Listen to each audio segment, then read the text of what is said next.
Hey everyone, so good to see you this lovely Tuesday, this terrific Tuesday, and welcome to the show that asks you to pull out your chairs, get your TTRPG books, and join us at the table. Before we go into today's episode, let's do a quick intro. Of course, you know the man, the myth, the legend, Mr. Michael Powell. Mr. Michael Powell, tell us, there we go, tell us who you are and where we can find you on that sweet, sweet internet. Hello, everybody. I am Michael Powell, and I forgot I had to have my headphones on. But you can find me all over the internet on my social medias, which is at Mr. Kapow. That's MRKAPAO. And how about you? My name is PJ McGaw, all over the internet at pj.mcgaw, Facebook, Instagram, TikTok, and Twitter. Almost at Tinder, not on Tinder. Please come find us, have a good time. Again, not on Tinder. I'm not Don't on make that me app. spit Anyway. take coffee, dude. That would be really Spit bad. take And I'm coffee, running I the live for streaming it. stuff. Oh my god, no, that would be terrible. Anyway, welcome to the show. I swear we get better. Sometimes. So today's a part 2. If you're here last week for the live show, you know that we tried to do Monk. And Monk is dummy thick with feats. Also a long history. I think if we ever touch Fighter, we're going to have another serious problem like this, because Fighter's been around for, gosh darn, 40 years, and it's also dummy thick with feats. So, part 2 for Monk. PJ, Mm-hmm. I looked ahead, and what's worse than Fighter, I think it's Wizard. Oh, you're probably right. Yeah. Wizard is I'm gonna hazard a guess and say Wizard's gonna be a 3-parter when we decide to do that. Maybe. Oh, Actually, you know what? Let's ask chat.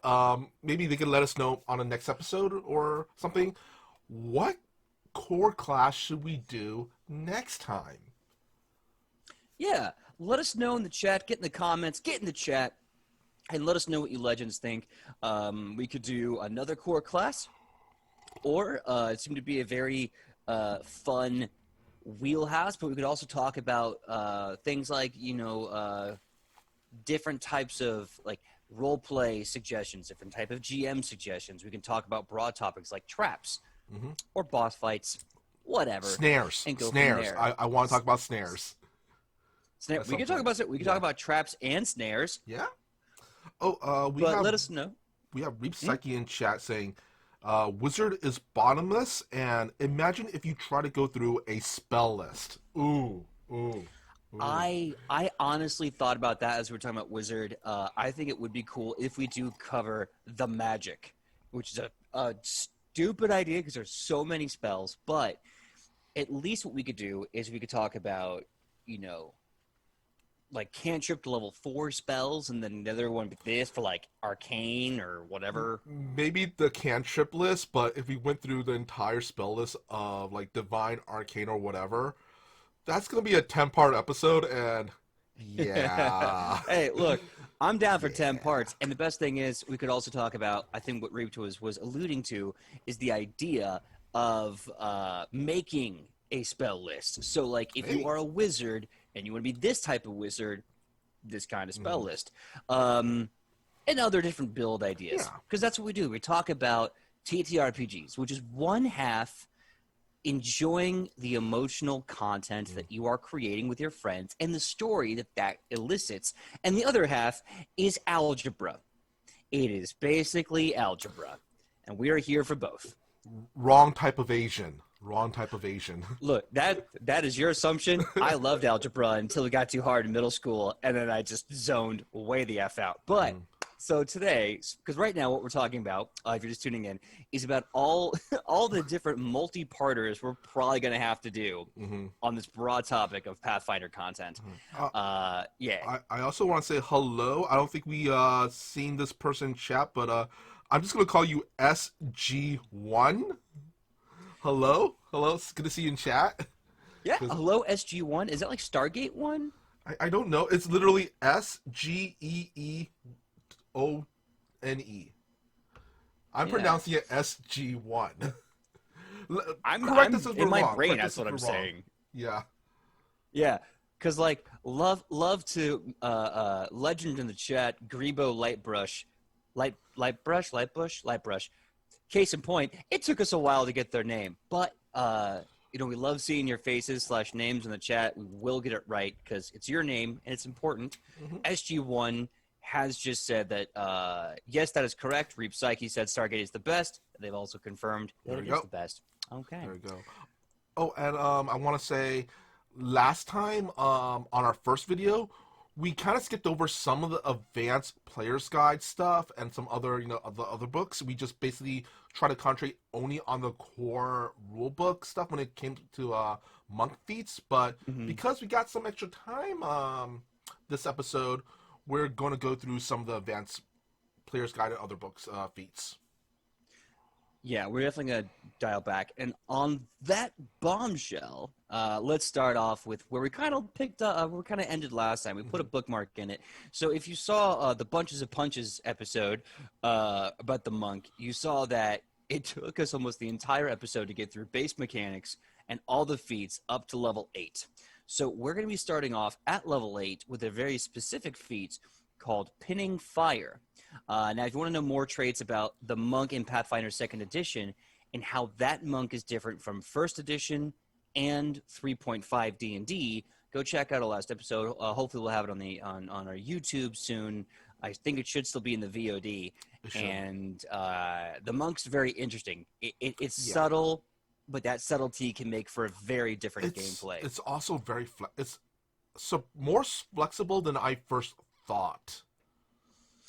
It's extremely flexible, which is insane. Because usually in other editions, like, you had different monk builds you could do for sure, but you weren't going to out tank a tank.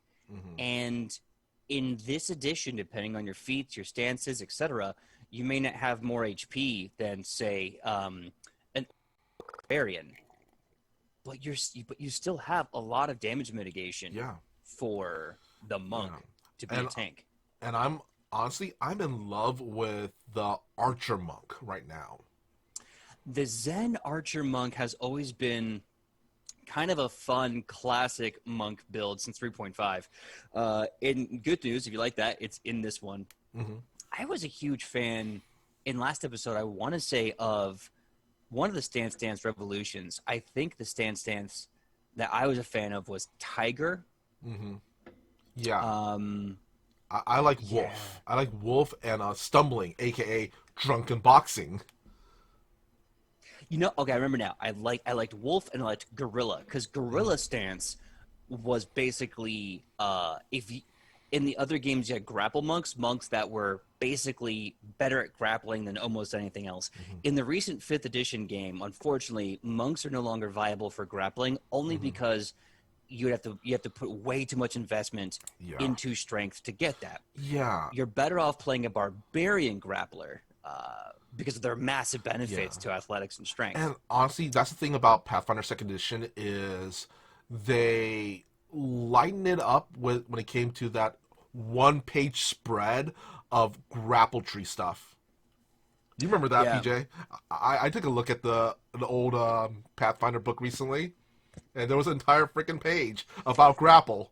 It's an entire tree.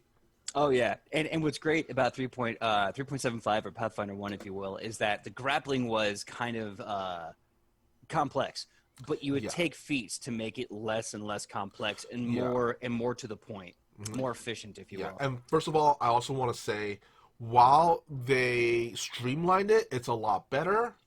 I still think they could do better when it comes to grapple. I think we all look for the narrative versatility of grappling, because you and me both, we grew up fans of WWF, WCW, Lucha, Hardcore ECW, and they've kind of established a precedent that I would love to, as a GM, grow upon, and that is with the gorilla stance. There's that gorilla throw. The wheeling throw, I think it's called.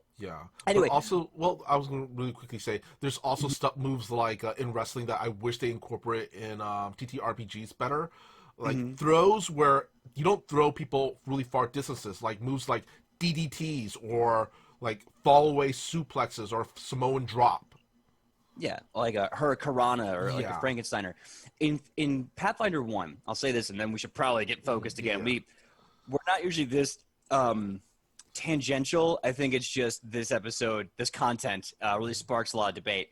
But in Pathfinder First Edition, um, the Trattori monk, which is an archetype of monk you could change or get that would change your core mechanics. Like I think you'd lose flurry of blows. You actually received wrestling moves like neck breaker, body slam, a whole bunch of abilities that you could always flavor a little differently, but mechanically they'd have a very specific effect. And I think one of them was yeah, just like the equivalent of I'm just breaking your back over my knee, Batman yeah, style. yeah. Here's a bunch of damage. Have fun. I would love to see them like export that from first edition to and see what it'll be like in second edition. Yeah. Well, that's the great thing is that they are slowly releasing new content. Like every Yeah, year, they're basically giving you a yeah. compendium and some new core content. So And the adventure path, look forward they to have a that. lot of like new And stuff in the adventure paths too. in the adventure path, which I like because it's not like the same heavy tome as like an Hmm. entire campaign. It's like this is a nice, neat story. It could be a one shot, or it could be added to. We are getting so derailed. Back to monks. Yeah. And here's pinning fire. I am taking this horse by the reins. Pinning Uh-huh. fire. It's an 8th level feat for your monk. This is where you left off last time. It's a free action. You can use flurry of blows. When you use flurry of blows to make 2 ranged piercing weapon strikes against the same target. So this is for your Zen archer monk. You target your opponent's clothing, equipment, or loose flesh with piercing projectiles to pin them to the ground or nearby surface. If both your attacks hit, the target must succeed a reflex save against your class DC or become immobilized until it or an adjacent creature succeeds at a DC 10 athletics check to remove the pinning projectiles. The creature doesn't become stuck if it is incorporeal, makes sense, it's a ghost, or is liquid, like a water Yeah. elemental or some oozes, or could otherwise escape without effort. Obviously, that's a GM's discretion. Hmm. I like this as a free action.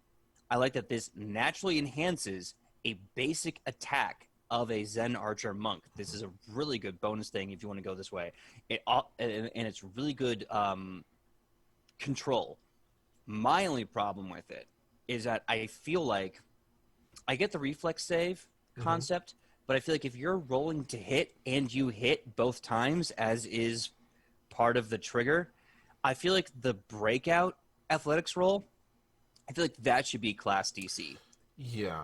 Also, I feel that I don't know DC 10 athletics, especially at level 8. That's nothing. That's really nothing. I wish it was higher, or it was some kind of other mechanic because, or maybe even making pinning fire and a what do you call it, a feat that you could get a lot earlier on because at level 8, Yeah. DC 10 athletics is nothing. Well, yeah, you make a very good point because you have to think about this. One of the things I love about Pathfinder Second Edition math is how they've taken more complicated math and streamlined it. So it's still there, just a little different. If you're a Yeah. level 8 creature, right? You in theory, have already somewhere between a +5 for your strength or a +8 for your level, or let's just do some math and say that this creature is trained in athletics, Hmm. a +15. At level 8, no creature is going to fail this athletics check, almost. Yeah. Yeah, Maynard posted, does Class DC scale high enough for this to be useful? Um, Even then, just Class DC, probably not. I would probably make it Class DC plus your attack roll, maybe. Yeah, Or at least if half your attack roll. Yeah, Class DC levels up with you. That's the great thing Yeah. because Class DC is a trained DC, so it's your level plus a training bonus, Hmm. which is a +2, and I believe then what other stat the DC is based upon. So, like for example, the monk is either strength or dex, your choice at character creation. So that goes into the DC as well. Hmm. Reap Psyche makes a good tactical point, which is fail or not, it's a wasted action of the True. creature to remove the arrows. True. Yeah, Yeah. I'll give you that read. I want to add this thematically too. You don't have to just be an archer. this could be it's just this throw ranged weapon. So this could be like throw knives. So you could do something like Bill the Butcher from Gangs of New York with this knife throwing thing.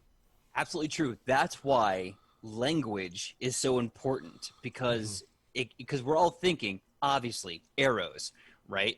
Mm-hmm. But rules as written, you could throw two daggers and have the same effect. Hell, you could throw two pickaxes, shovels, spears. You could Yeah, throw two spears. spears, Yeah, javelins. javelins. Yeah, exactly, Yeah. exactly. Anyway, let's move on to the next feat.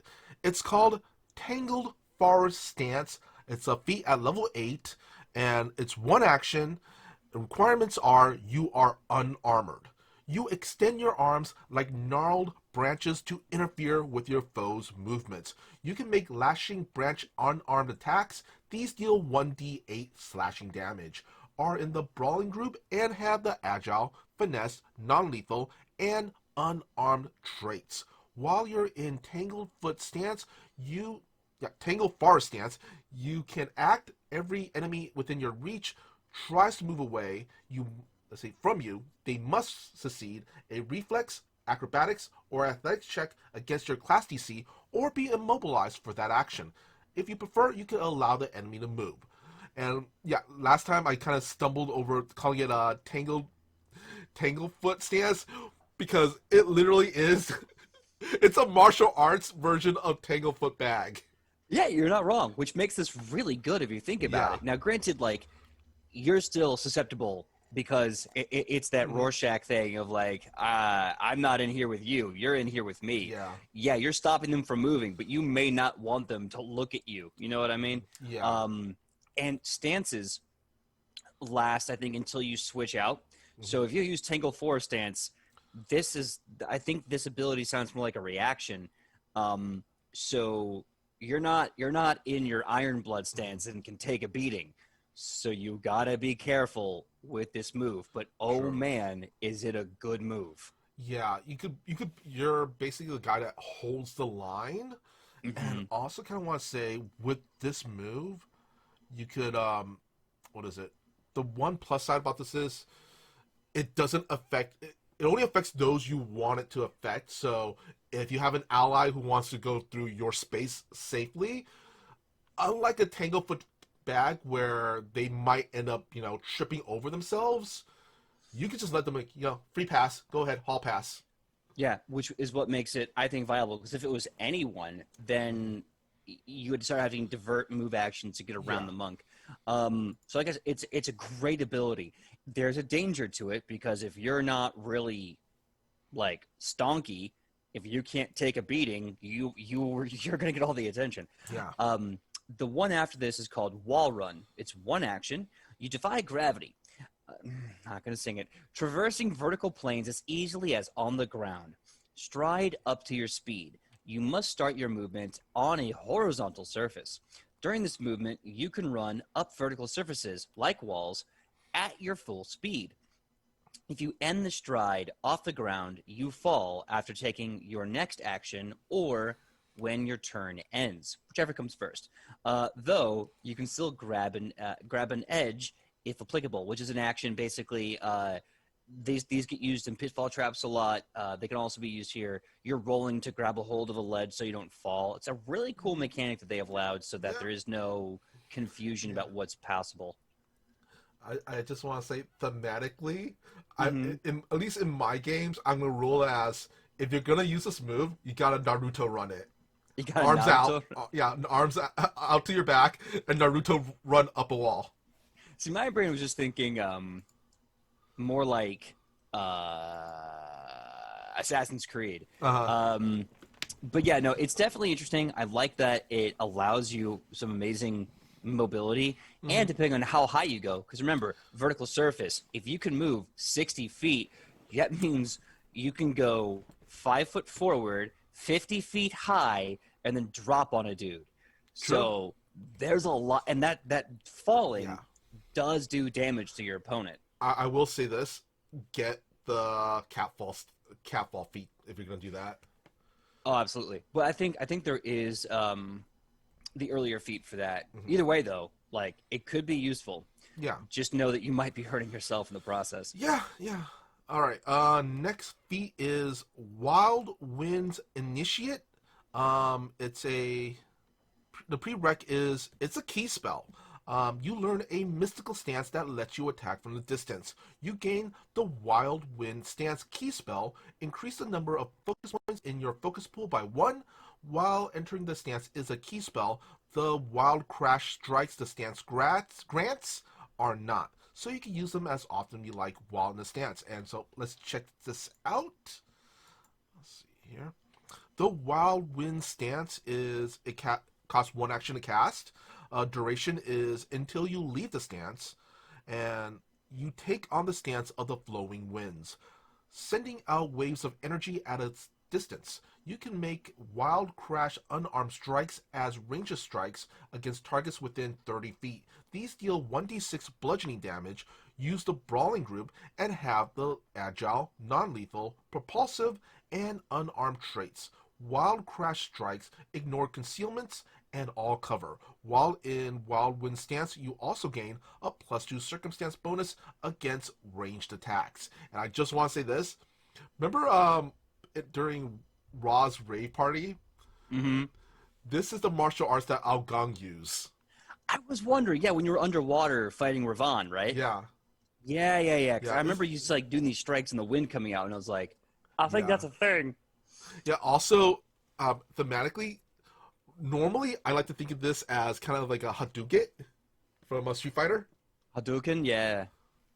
Well, see, I don't know because we already had well, maybe more of a Kamehameha, but we already had kind of the Hadouken in last episode with another really cool thing where you spend a key point or focus point to do just this massive key blast. I think it's even called key blast.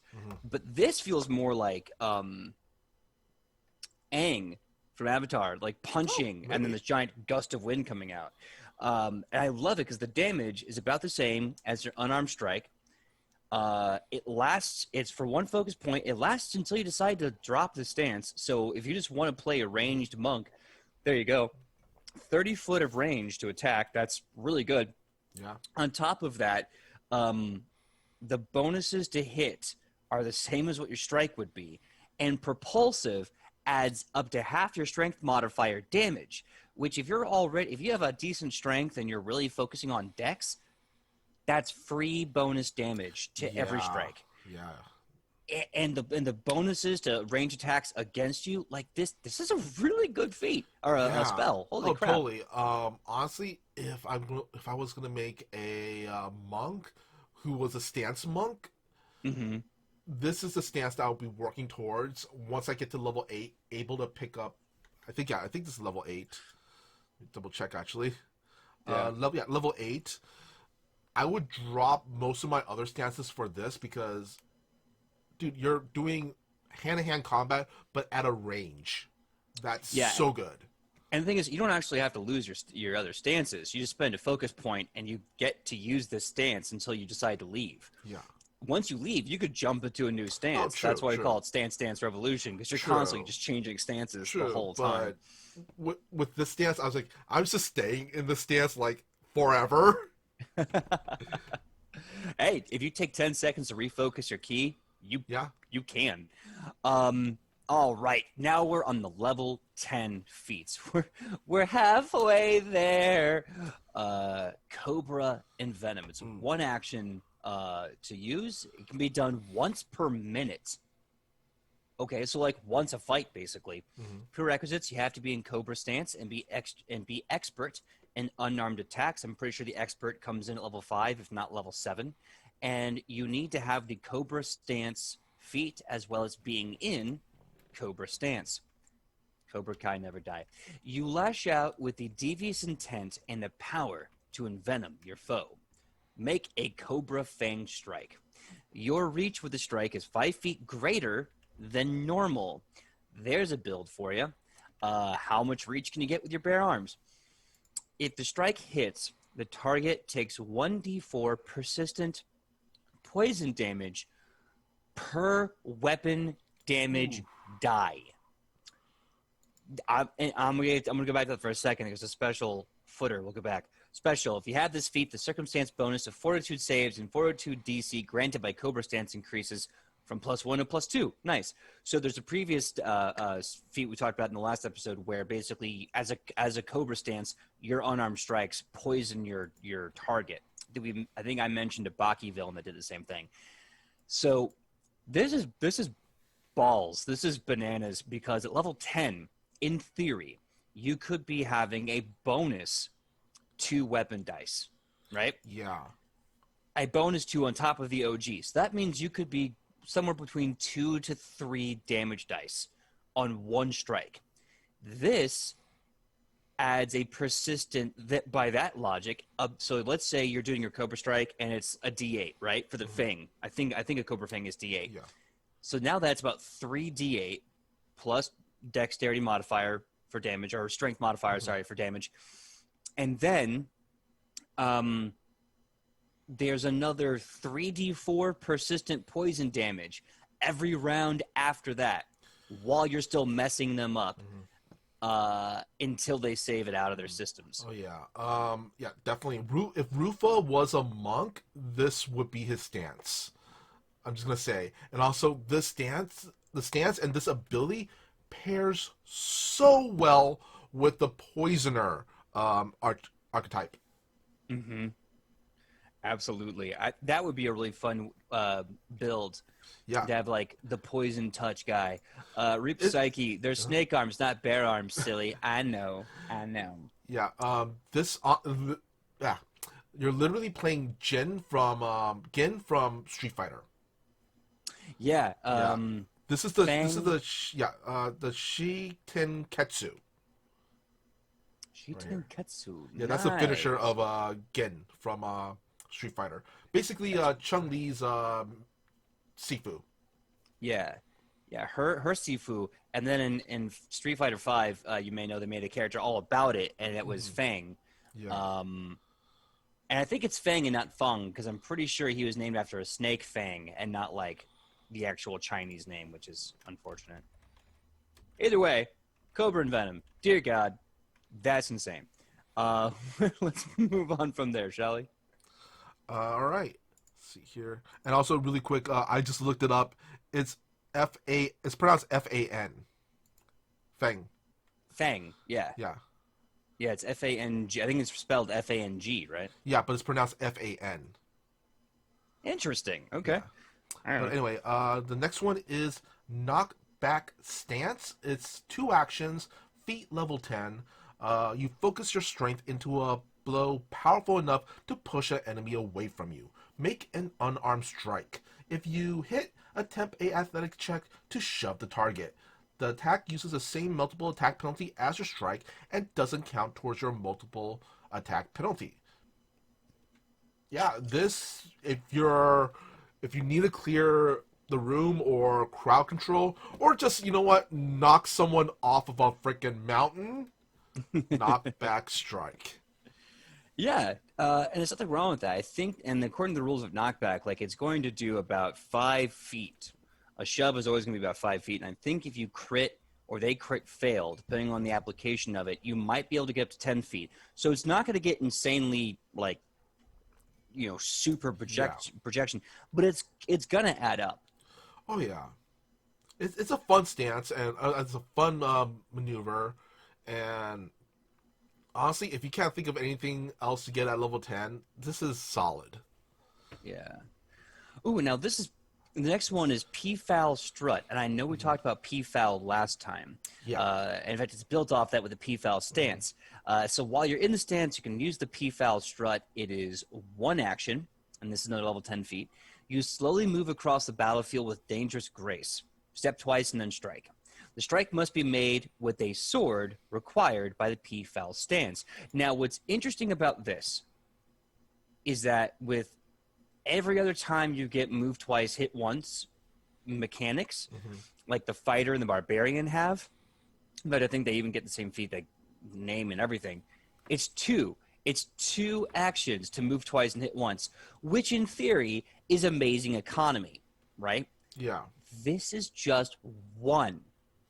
You can do this, since there's no limitations, 3 times for all of your actions. You can move twice. Oh, wait, hold on. No, it's got a flourish. It's got the flourish trait. You could only use it once around. Still, though, the fact that you could do P-Foul Strut, no, you can't do Flurry of Blows because that's also a flourish. Still, the fact that you can do 2 other things and still do this is insane. There you go. Well, the fact that if you need to move like clear across one end of the room to another, to like say you're in like you're in an area that's the size of a football field. You can move from one end zone to the other. Yeah. Oh my God, you could absolutely move twice, and then do P-Foul Strut. So you're moving 4 times, the equivalent of 4 times. Like, it's gonna take me forever to get down there. The monk with the P-Foul Strut. Hold up, just here. Hold my coffee. Be back in a second. Do. Well, and also let's think about this. This monk, right, at level 10 is probably going to have anywhere between 30 and 60 speed, right? And for each movement, it's taking 60 feet, and you're doing that 4 times. That's 240 feet. And you're moving 240 feet in the span of about 3 seconds. I don't know math, but that's stupid fast. That's Barry Allen fast. That is definitely Barry Allen fast. That is definitely Harry Allen. Just, and at the very end of it, you just thrust your sword. I would even, as a GM, just for the bonk. I would, as a GM, even say, like, if you're gonna do that gently move, you know what I'm talking about, from where he stomps the ground and then he basically thrusts with like surgical precision. If you do that move, make an acrobatics check or athletics check, and I will let you add velocity. Which is stupid. You literally turn yourself into a projectile. You're literally a flying Scud missile, like zoom. But you have to use all 3 actions, moving and P-Foul, for me to rationalize that. It's somewhat what's the word I'm looking for? It's somewhat situational, but honestly, it's an awesome thing to have in your back pocket, and it could be come off as really cool and hilarious at the same time. Yeah, I mean, I think it's also just a really cool move to have because like P-Foul Strut seems, or P-Foul Strike or Stance, whatever, seems to me like the kind of stance where at first inspection, it's not as powerful as Tiger. It's not as controlling and strong as Gorilla. It's not as tactical and violent like Wolf. So what's the benefit? It's becoming a human Scud missile at level 10. It's honestly, it's movement. You're gonna be able I kind of want to say, think of your battlefield like a what do you call those? A chessboard. You have full range of movement in that. Everybody else can only make kind of one kind of movement. You have total control of your chessboard. Yeah. Oh my. Okay. So really fast, I had to Google some math here. So if you're moving 240 feet within the span of moving and attacking roughly between 3 to 6 seconds of combat, right? Because an entire round, by the way, is supposed to take 6 seconds. Let's just say in the 3 seconds of movement, you are going 80 feet a second, because 240 divided by 3 is 80. That means for P-Foul Strut, all 4 movements in a strike, you're moving at 55 miles an hour. You're going about as fast as a slow Buick. That's still a goddamn car. That's bonkers. That's bonkers, though. Combine that with the wall run, as Reef Psyche posted. Wait, what was the thing that lets you run up walls? Would you able to combine the movement straight up a wall? I think you can. I think it could let me confirm this, because I think it was called Wall Run. Yeah. And yeah, it's a level 8 feet. You could in theory have Wall Run and P-Foul Strut and be a 55 mile an hour Buick with a needle at the end of your car running off a wall. It's wire fu. It's Crouching Tiger, Hidden Dragon wire fu. It really is. Well, it's so funny because when they mentioned the sword requirement, I was immediately thinking, of using a Chinese short sword or like the ribbon sword or the Tontos that they have in those the Chinese movies. broadsword, the Jin. Absolutely.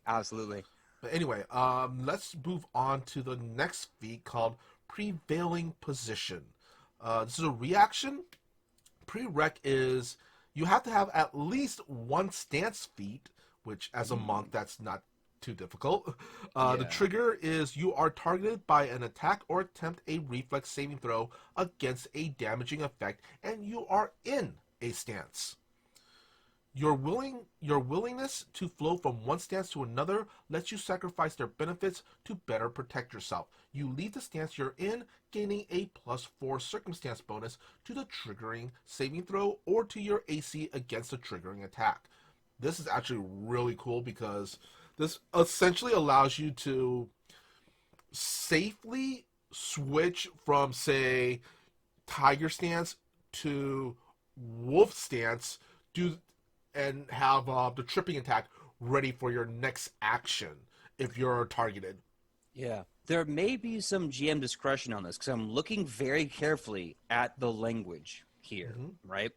And what it says is that you leave your stance and you get a bonus to AC and saving throws. Now, granted, it is the highest possible bonus you can get to either or. Basically, you're dropping your stance to defend yourself entirely, and that's gonna really pay dividends. Oh, okay. However, I don't think you're actually benefiting from a new stance. Oh yeah, you're right. You're right because I was reading the Yeah. first sentence. It says let you flow from one stance to another, Mm-hmm. but Mm-hmm. still you basically sacrifice your stance for that big boost to your AC or saving throw, and then Mm-hmm. on your turn, just use another action. Boom, you're back in that stance. Exactly. Exactly. Like, no matter what, this is a really great feat because it's going to keep your ass alive. Like when we're talking about that tree stance, the one problem I have with it is that, yeah, you're doing a really good job of stopping everyone from going, but you're going to get all the enemy attention because now they're right next to you, right? So you need to have something to protect yourself with. If you could take the tree stance and get this prevailing position, that completely, circumvents that issue. Yeah, But you're not jumping into Iron Blood stance. That's going to be happening on your turn. Still pretty damn but good. still, with that bonus, you're essentially in Iron Blood stance. You're just next turn, you're Mm-hmm. officially in the Iron Blood stance. For sure, for sure. Or you go back to tree again and Yeah, then make sure no one goes anywhere. So there you it's go. it's really useful. Oh my Yeah. god, monks, they do. Oh, hey, I think you're gonna like this one, Uh huh. Michael. Sleeper hold. Yeah. I was looking at that one. Yeah, core rulebook 2. One Mhm. action, you have a creature grabbed or restrained. You pinch crucial points of your target's nervous system, impeding its ability to function. Attempt an athletic checks to grapple the creature with the following success and critical success effects of the usual. Success. Target is clumsy 1 until the end of its next turn. Not bad. It loses, I believe, at this point, 10 speed. Critical success. They fall unconscious for a minute, though it remains standing and doesn't drop what it holds. That's still crazy. They're That, unconscious. Not only is that flat-footed, you could by old edition, by first edition, you could coup de grace them, and coup de yeah. grace are nasty. You know what? That's essentially Ric Flair after he gets beat up, really get hits with a really hard move, and he's just still standing for a moment before he just like face plants. That's how I'm envisioning it. I can kind of see that. Only thing is they don't drop prone. Yeah. What's crazy is that they're literally just kind of standing there. It's Oh. it's like when Rock Lee got his butt kicked by Gara so bad that his adrenaline Yeah. forced his body to go into rigor mortis a little Yeah. bit. So like C- he's standing unconsciously. yeah. Combine sleeper hold with crushing crab. You could in theory. I need to look into the rules as written to see if coup de grace is a thing and how it works. This by the way, this does have the incapacitation trait. Hmm. Now, for those who don't know how incapacitation is different than a death trait, here's the difference.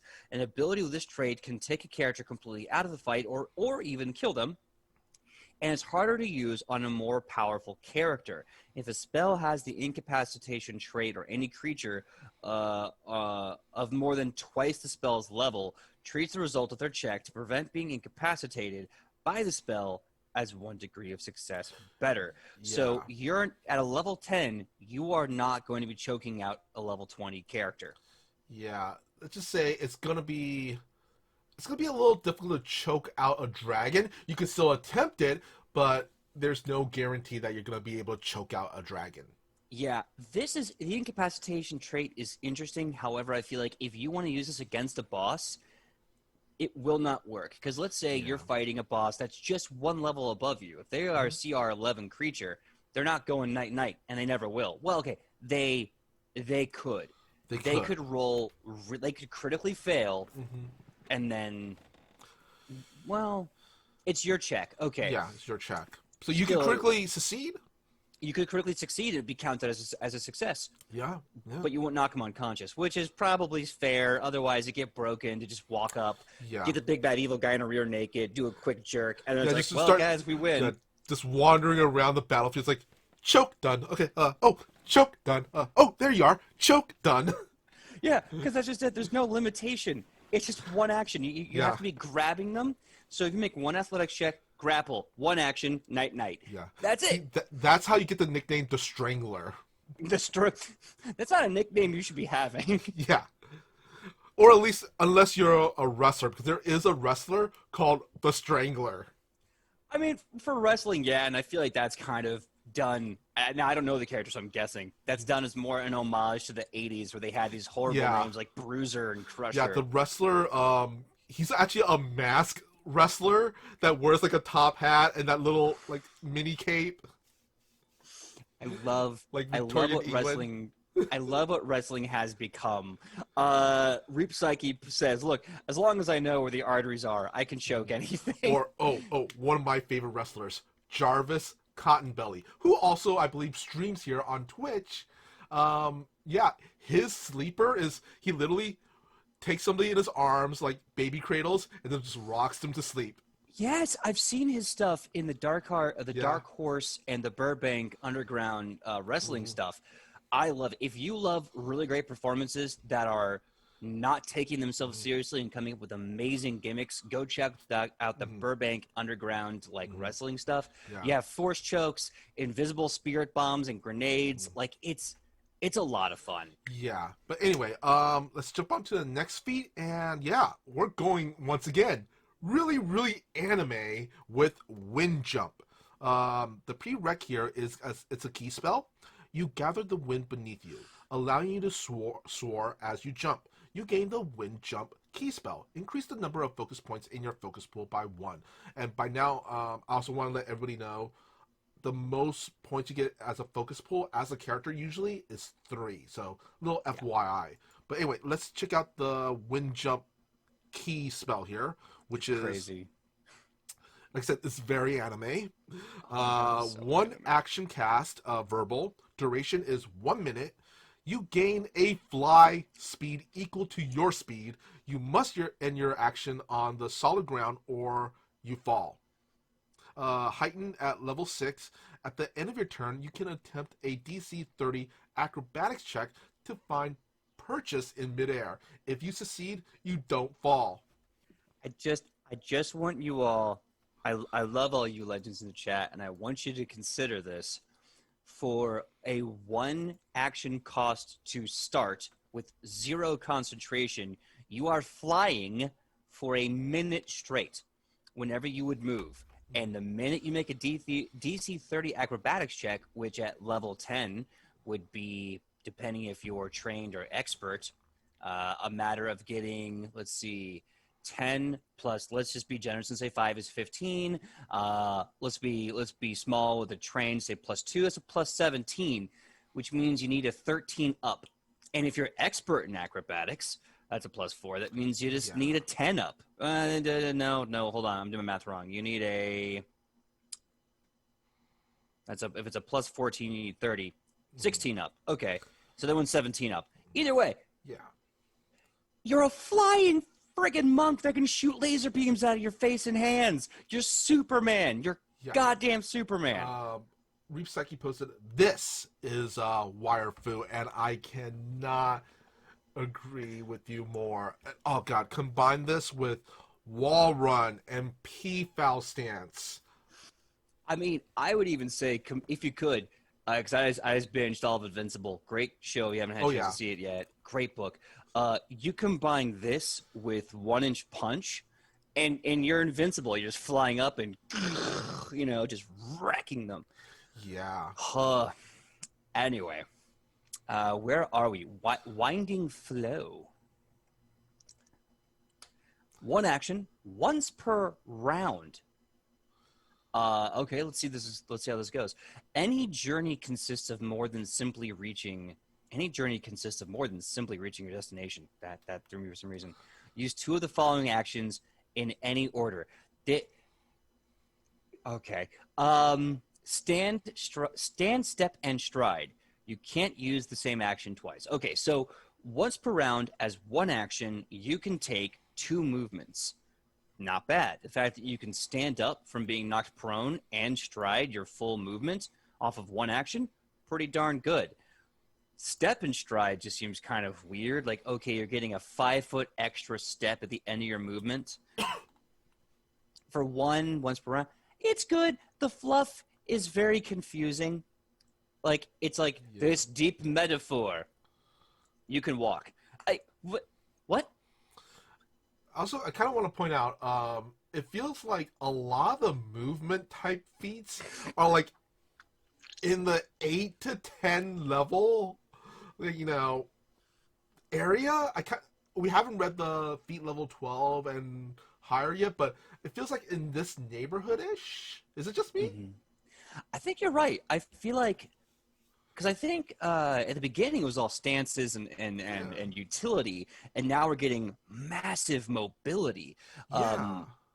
which is interesting because, like, again, compare PFAL stance to charging strike or bashing charge from the fighter and the barbarian, where it takes two actions to do what PFAL stance can do for one. Everything here is like massive mobile economy boosts. Yeah. I kind of like it. Honestly, I like it. I would prefer more grapple and throwing people around, but hey, that's what more supplements are for. Absolutely, and hey, it's also what the chokehold is for. Just make them say Yeah, night night. yeah. Um, I'm hoping was it in Paizo's upcoming well, I am blanking on the name the Phoenix adventure pack. Ruby, Fist of the Ruby Phoenix, Yeah, right? this of the Ruby Yeah, Phoenix will have some further exploration into grapple mechanics. maybe we'll see. The one thing that I think is interesting, and then we should definitely move on, is that in other editions of D&D and Pathfinder, the monk always had an insane bonus to speed, like Hmm. to the point that where by the end of the game you could easily, without magical items, have about 80 feet of movement, and I think that was definitely a little disgusting, Yeah. and you still get a +10 Mhm. for the basic traits, but it's so cool how they've kind of gone around and given you all the insane mobility of a monk Yeah. without doing it passively. Now it's tactically. Like Yeah. I like that. I want to add this, and then I'm going to move on to the next feat. Is Mm, that I feel a lot of the game designers for second edition Pathfinder are anime fans because in anime, one of the things is speed and movement basically makes you super OP usually. I mean, at this point, what isn't Yeah, affected by anime? yeah. But anyway, like I said before, next feat is a level 12 feat called Diamond Soul. Um, you have fortified your body and mind against Eldritch effects. You gain a +1 status bonus to saving throws against magic. Not bad, but at a level 12? I'll say this: this is a lot better than it sounds. Wow. It's actually extremely great, and here's why: because it's a subtle thing. It sounds like it's a +1 to a save, right? In the past, we've seen +1 to saves against poison, +1 saves against mind altering and emotion altering spells. This is a +1 passively added to all rolls against any magic. When you start looking at the character monster CRs, there's like level 30 creatures that get a +2 saves against all magic. And even then, it's usually against a specific type a source, if you will, of magic. The fact at level 12 that you get a +1 bonus to everything magical is it's a little, but it's a lot. Fair enough, but I at least want to say I kind of feel, at least for me personally, this would have been a better level 10 feat. Maybe it's. I'll say this. I would not be surprised if around level 20 this got an upgrade, Okay. and at that point I think the 10 or 12 is kind of superfluous. Yeah, like I would not give this like around level 5 or even to around level 8. I would not give this feat that level. But Dear I God. kind of want to say level. I feel this feels more like a level 10 feet than a level 12 feet. But that's just me splitting hairs. Well, I see where you're coming from, but I think what's really great about this is that because it's level 12, this allows you to still have all of the really important level 10 building options. Because level 10 and level 8 is kind of when there's a lot of linchpin keystone feats chosen for earlier builds. So this allows you to get those and still get a +1 against literally any magical saving throw. But that being said, let's go on to Disrupt Key. Because I think you make some good points about the level it should be at, but it does allow some It's splitting hair. I'll even admit it's splitting hairs at that point. Well, it's yeah. Let's see if there's anything better than it at level 12. I think that'll really kind of anchor if it's a good fit. So Disrupt Key, 2 actions from the core rulebook. Make an unarmed strike. If it deals damage to a living creature, you block that creature's inner life force. Oh no. It takes 2d6 persistent negative damage and is enfeebled 1 until the persistent damage ends. If you're level 18 or higher, it deals 3d6 persistent negative damage instead. Holy crap. Yeah. If you really want to lean into that holy monk, boom, there you go. There you go. And I'm also surprised it's not a key spell. Oh, imagine how broken it could be if this was a key spell, actually, now that I realize it. Oh god, well no, because the thing about it, no, because if it was a key spell, you could only do it 3 times. You're right. This has no limitations other than the cost. It's 2 actions to do. But if you were in snake stance or tiger stance with a tiger bleed, and you did Disrupt Key with a tiger strike, Ooh. you're having at least one, if not multiple stacks of blood, bleeding, and multiple negative damage, as well as the initial impact. You're absolutely right. Oh god. This like as a key spell, this would actually make it fair. Yes, it's broken. It's Oh my god. Yeah. And this is it. It's hit or nothing. There's no save. If you hit, the effect happens. There's no fortitude save. They just start losing 2d6 damage and are enfeebled 1, which means they take a -1 to all strength-based everythings.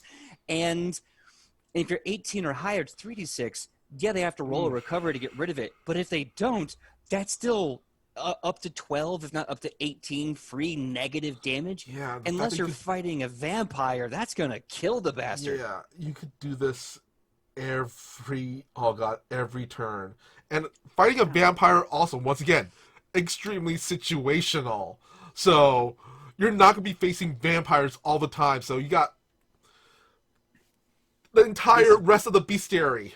This is bonkers. Like, most undead are not going to take effect. Some god characters, they may be immune or resistant to negative. But the fact that it's still a rare damage type and a very powerful bleed. I kind of want to say, though, I feel like I read somewhere in Pathfinder 2nd Edition, if you attack an undead creature with negative energy, it doesn't really heal them, but it doesn't really hurt them that much, but it will sort of give them kind of a status effect, kind of like it disrupts them. It really depends, because harm, which does negative damage, is the only way to heal, or at least for clerics, to heal undead creatures. It depends. I would say take it move by move. And GM discretion. If they want to say, you're striking them with negative energy, then you could say, technically speaking, you just gave them a heal. Oh my god, you're healing. You're punching undead to heal them. Which is funny, because the whole point about Disrupt Key is that you're you're basically turning them off and slowly killing them. If it's an undead creature, there's no off switch. You can't do that. It's dumb. But by rules as written, it's negative damage, so it would heal. Yeah. It's Anyway, silly. anyway. Let's move on. Yeah, let's move on. Let's move on. God damn, Next just up key. is dodging roll. It's a reaction.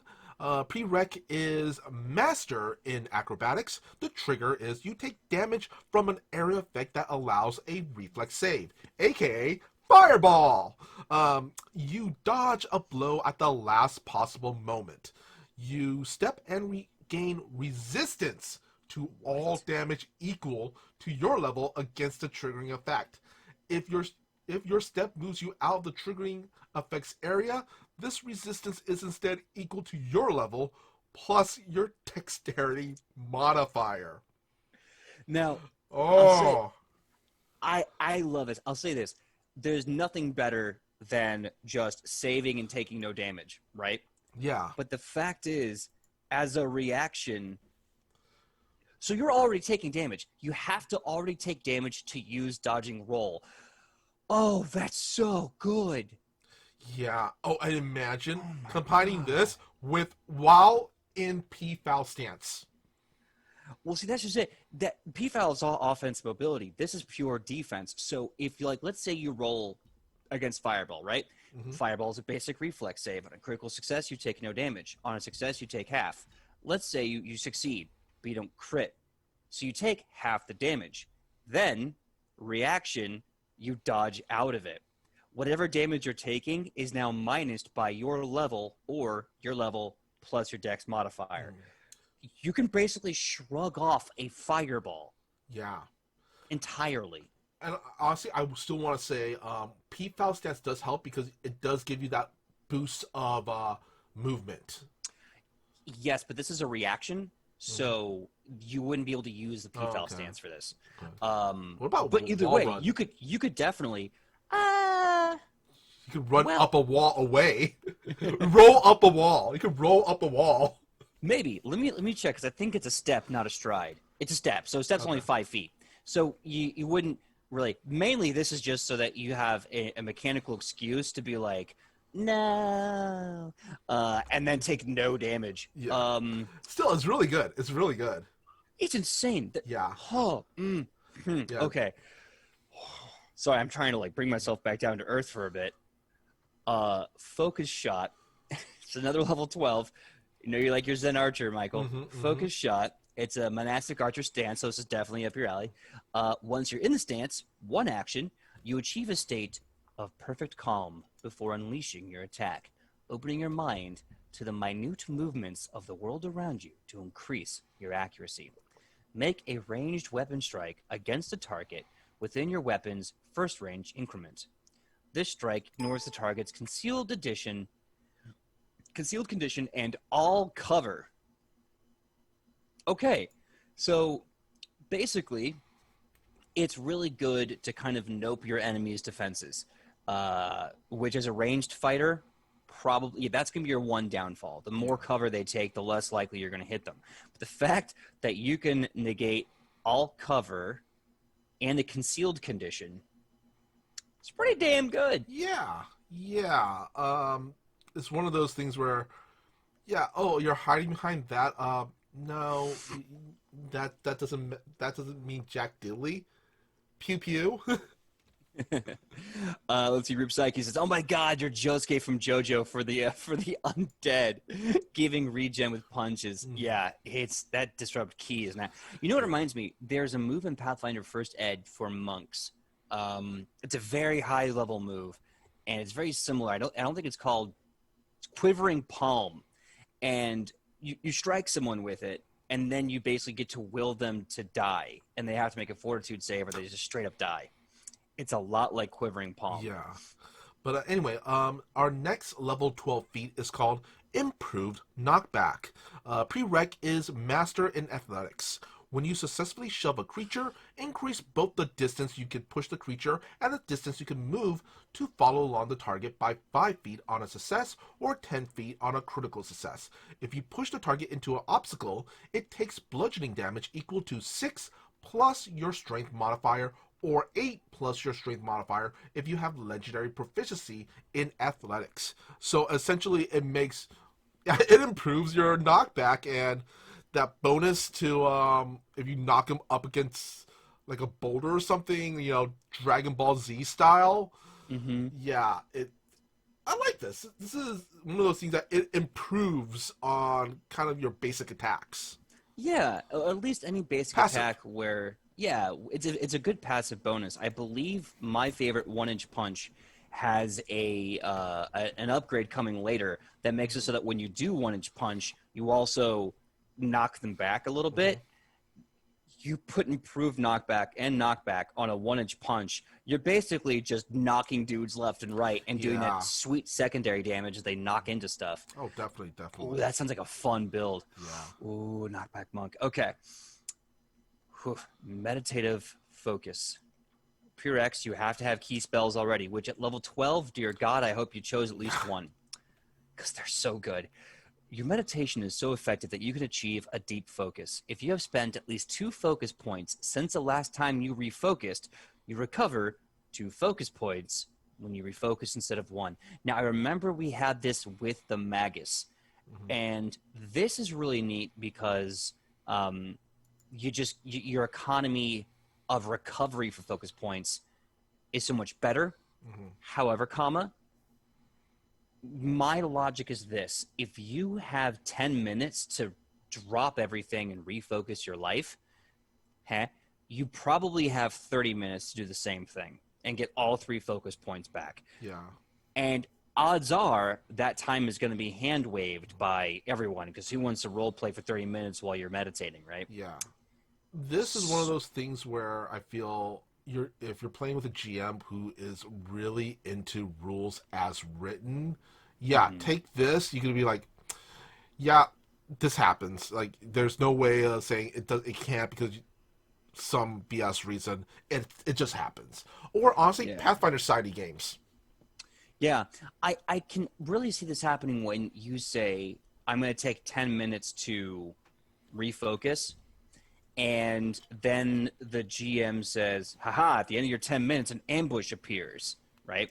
Mm-hmm. And then you're like, okay, well, at least I have this meditative focus ability, and instead of only getting 1 point back, I got 2, so I have 2 really nice bullets in the chamber Yeah. of like my Kamehameha or my wind stance or whatever, Mm-hmm. so I can use Yeah. them. I'll say this: for everything else at level 12, this is nice, but it doesn't beat a +1 against everything magical, and it doesn't beat knocking them back a bonus 10 feet, Mm-hmm. or just noping a whole fireball. Yeah. And let's not forget 3d6 of death damage every round. True. True. Fudge. That's insane. Anyway, moving on. All right. Oh, crud. Is it your turn or mine? I forgot. It's your turn. I believe it's your Okay. turn to do Overwhelming Breath. All right, then level 12, Overwhelming Breath. One action, prereq is a key spell. You control your breathing and align it with your chi. Key. Either way. Exhaling with controlled force in order to overcome your opponent's resistance. If you use your next action to cast a spell that has the monk trait and no duration, the spell and any strikes you make as a result of casting it ignore an amount of target's resistance to physical damage equal to your level. Interesting. So it's got a very specific set of rules to it. I can't think of all the spells that this could actually work for, but off the bat, I believe this applies to Ki Blast. Yeah. And this lets your Ki Blast ignore resistance, which is, well, it's force damage though, right? So force damage would already like get past a lot of that. Oh wait. Okay. I know what this is for. This is, I'm sure, for other things, but primarily when you're using your key strikes with your fist, Yeah. because that's physical damage, right?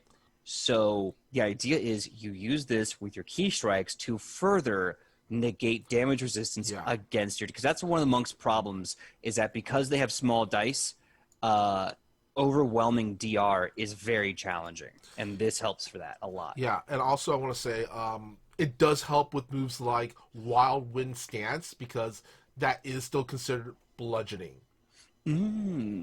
Good point. Very good point. All right, next level 12 feat. Why don't you take it away? Stance Savant Monk. The fact that it has a monk on there makes me wonder there's Stance Savant for someone else. It's a free action. You roll initiative. You can use a free action to enter a stance. That's not bad. It's what you would call PJ a F you pay me Yes. feat because I'm gonna do the wolf tiger trip the wolf trip attack. You gotta take the action for no F you pay me. If you pay me, I'm already in the stance. Give me my money. Yeah. Money, please. Money, please. Oh, oh my God. So Michael, I think you need to read this next one. Yeah. I'm already on the page. Yeah, yep. It's a level 14 feat, and this is from the Pathfinder Society Guide. It's called Explosive Death Drop. Oh my God. I'm already expecting a lot with the name itself. Prereq is Blazing Talon Surge. Requirements are you are in Rain of Ember stance and you have the target grappled or restrained. You lift your enemy in the air before bringing them crashing down with a fiery detonation. Roll a athletic check against your target's fortitude DC. You take a -1 penalty, cumulative a circumstance penalty to your check if the target is one size larger than you, and a -3 circumstance penalty if it's larger than that.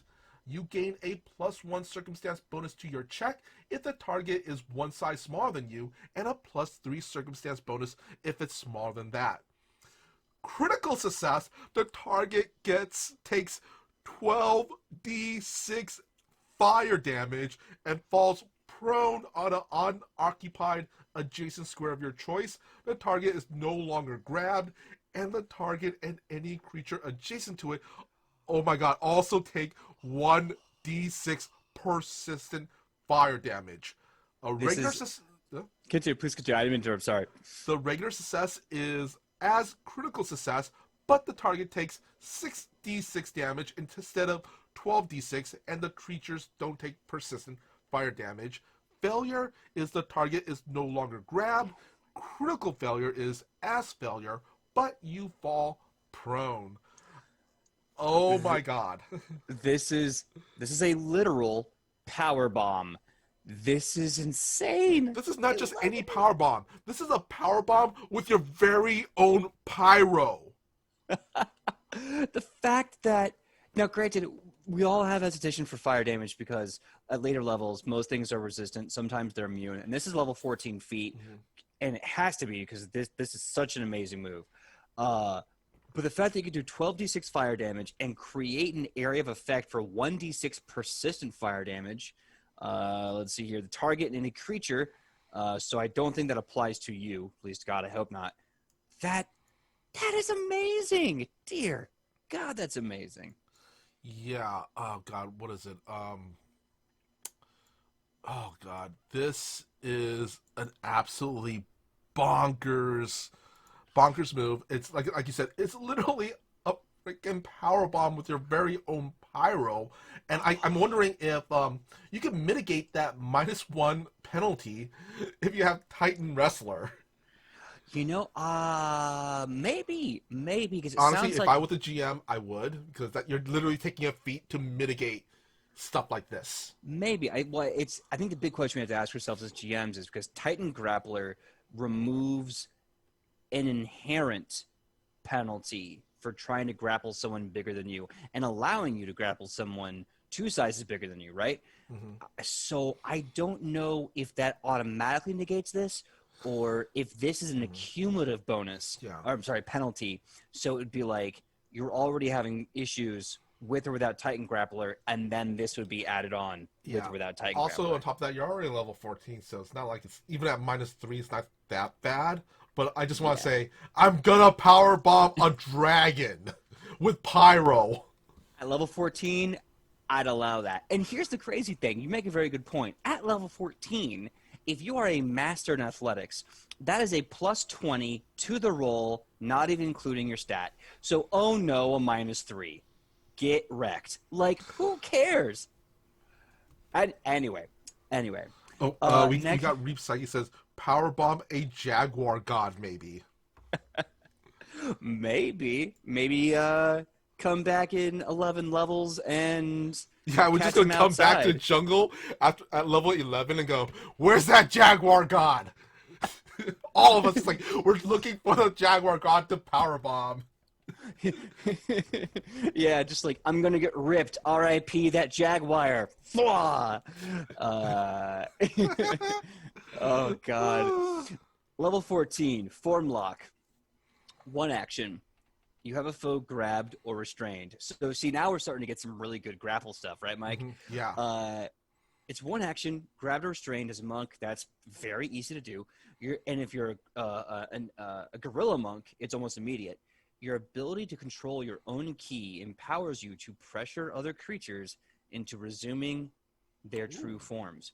Attempt an athletic check to counteract a polymorph effect currently affecting your target. If the target is somehow under the effect of multiple polymorphs, you can choose which one to attempt to counteract. Or the GM chooses randomly if the separate effects aren't obvious. The target is then temporarily immune for 1 day. So that's my bad. It's not exactly a grapple move. This is a very, very specific counter spell that monks can get at will, basically, but it's only against polymorph. So I don't know. It's good. I don't know if it's better than the explosive death drop, but it's good. PJ, Yeah. I'm envisioning, 'cause it says target, so it could be a friendly target. And Yes. if your friend got turned into a chicken, you put your friend in a headlock to dispel the spell, them turning into a chicken. You're not wrong. If someone said you walk up to your friend, you grab them by the neck, and you go, "Stop being a chicken," and then they just poof, and they're normal. But if you don't, you snap their neck. Oh no, I want this no. ability. Our next one shot, I want to be a monk. I want you to turn somebody into an animal so I can choke them out to save them. Ripsaki is saying you're grappling magic itself. And he also said, "God damn it, PJ." Yeah, that. R.I.P. that Jaguar. Anyway, so God, where are we even? I know Iron where. Blood Yeah, Surge. There Iron we Blood go. Surge. Level 14. Prereq is Iron Blood Stance, and the requirements are you are in Iron Blood Stance. You steel yourself, preparing to resist oncoming attacks, and use your muscles to absorb the impact. You gain the benefits of your Iron Sweep's parry trait, a +1 circumstance bonus to AC until the start of your turn, and your resistance from Iron Blood Stance increases to your strength modifier if it's higher for the same duration. So that could be really good. Because I remember we were saying that, like, the mountain stance wasn't really a good tank stance because you lost way too much to gain about the same, if not less. And Iron Blood Stance was really dope because it kind of circumvented that. If you remember last episode, Iron Blood Stance lets you make the Iron Sweep unarmed attack, which deals 1d8 bludgeoning damage, brawling, non-lethal, parry, sweep, and unarmed. So parry is already there. I'm confused why, if parry is already on the attack, why it says you get. Oh, okay.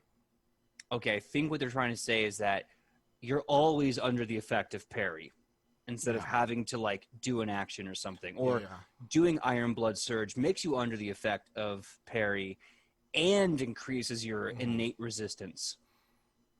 Yeah, Okay. it's kind of like raise the shield, but you just have shield raised automatically at all times. Yeah, you basically you enter the stance and then you do one more action. You're just getting denser. You're just becoming more resistant. You're good until you drop the stance. Yeah. And then the good thing is if you activate Iron Blood Stance activate the enhancement, you still have one more action that you can use to move Yeah. or attack. So it's It, not it's bad. it's a great opening salvo. Yeah, it's a good like I have to reinforce my defenses. Yeah, yeah. Um, the one below that, Mountain Quake. This is a one action ability. You have to have the Mountain Stronghold ability from the Mountain stance. So now we're getting the thing where the stances are kind of skill treeing off. Hmm. You stomp, shaking the earth beneath you. Creatures in the ground within 20 feet emanation take damage equal to your strength modifier, minimum 0, which they can resist with a basic fortitude save. On a failure, they also fall prone. After you use this action, you can't use it again for 1d4 rounds. If you have this feat, the dexterity modifier capped to your AC while using Mountain Stance increases to +2. So you get to do an AoE? Yeah, I kind of want to say you're essentially Avalanche from the X-Men or Toph from the Avatar: The Last Airbender. Yeah, and it's not quite destructive enough, but you could argue that you are Kento of Hard Rock from Ronin True, Warriors. true, true. Loved Kento. Oh yeah, um, yeah. This is, I mean, if you took the stance, it's not bad. It's not a bad level 14 stance as long as you took the stance. But honestly, mountain stance as is not as great when you compare it to all the other stances that at level 14 you can have access to, like Wild Wind. Yeah. Well, the Wild One's a key stance, so in Mhm. theory you can still have both. I mean, obviously you can't use them both at the same time. No, I But believe even you can't still because you can't have two stances unless you have another stance. It's basically it's a stance to combine two stances in one, but you get that at like almost end of I your would have, levels. yeah, no. But what I was saying is that you can have the feats for them. Mm. So you can have the feats for Mountain Stance Oh yeah. and the key spell, Hmm. but you can't obviously embody both. Okay, so next up, I believe is it I forgot, is it me or you? Um. Uh. Why am I blanking already? Where are we? I think I I just think no. You just did that mountain I quake. It's my turn. Yeah. So you're doing Shadow's Web. Yeah, Yeah. Shadow's Web. Yeah. So you're essentially once again like the name, the guy from the shadow guy from Naruto. Anyway, But Shikomaru. Shikomaru. Yeah, Shikomaru. Shadow's Web. Level 14 feet. Prereq is key spells. And requirements, you are in Clinging Shadows Initiate. Um, you launch a wave of shadowy ki outward from your body, damaging your opponents and potentially binding them in place. You gain the Shadow's Web key spell and increase the number of your focus points by your focus pool by 1. And let's check out Shadow's Web. Um, it's 2 actions to cast, somatic and verbal, 30-foot burst, and saving throw is fortitude. Let's see. Grasping darkness surges from you, dealing 14d4 negative damage. Each creature in the area must attempt a fortitude save. Critical success, the creature is unaffected. Success, the creature takes half damage and is enfeebled 1 for 1 round. Failure, the creature takes full damage and is enfeebled 2 for 1 round. And critical failure, the creature takes double damage and is stunned 1, enfeebled 2 for 1 round, and immobilized for 1 round or until it escapes, whichever comes first. Yeah, this is definitely Shikomaru. Yep. And that critical fail, oh, that's worth it. That's Yeah. that's 20 d8 for damage, 20 Oh, 28 d4 damage, and 3 heightened. status effects.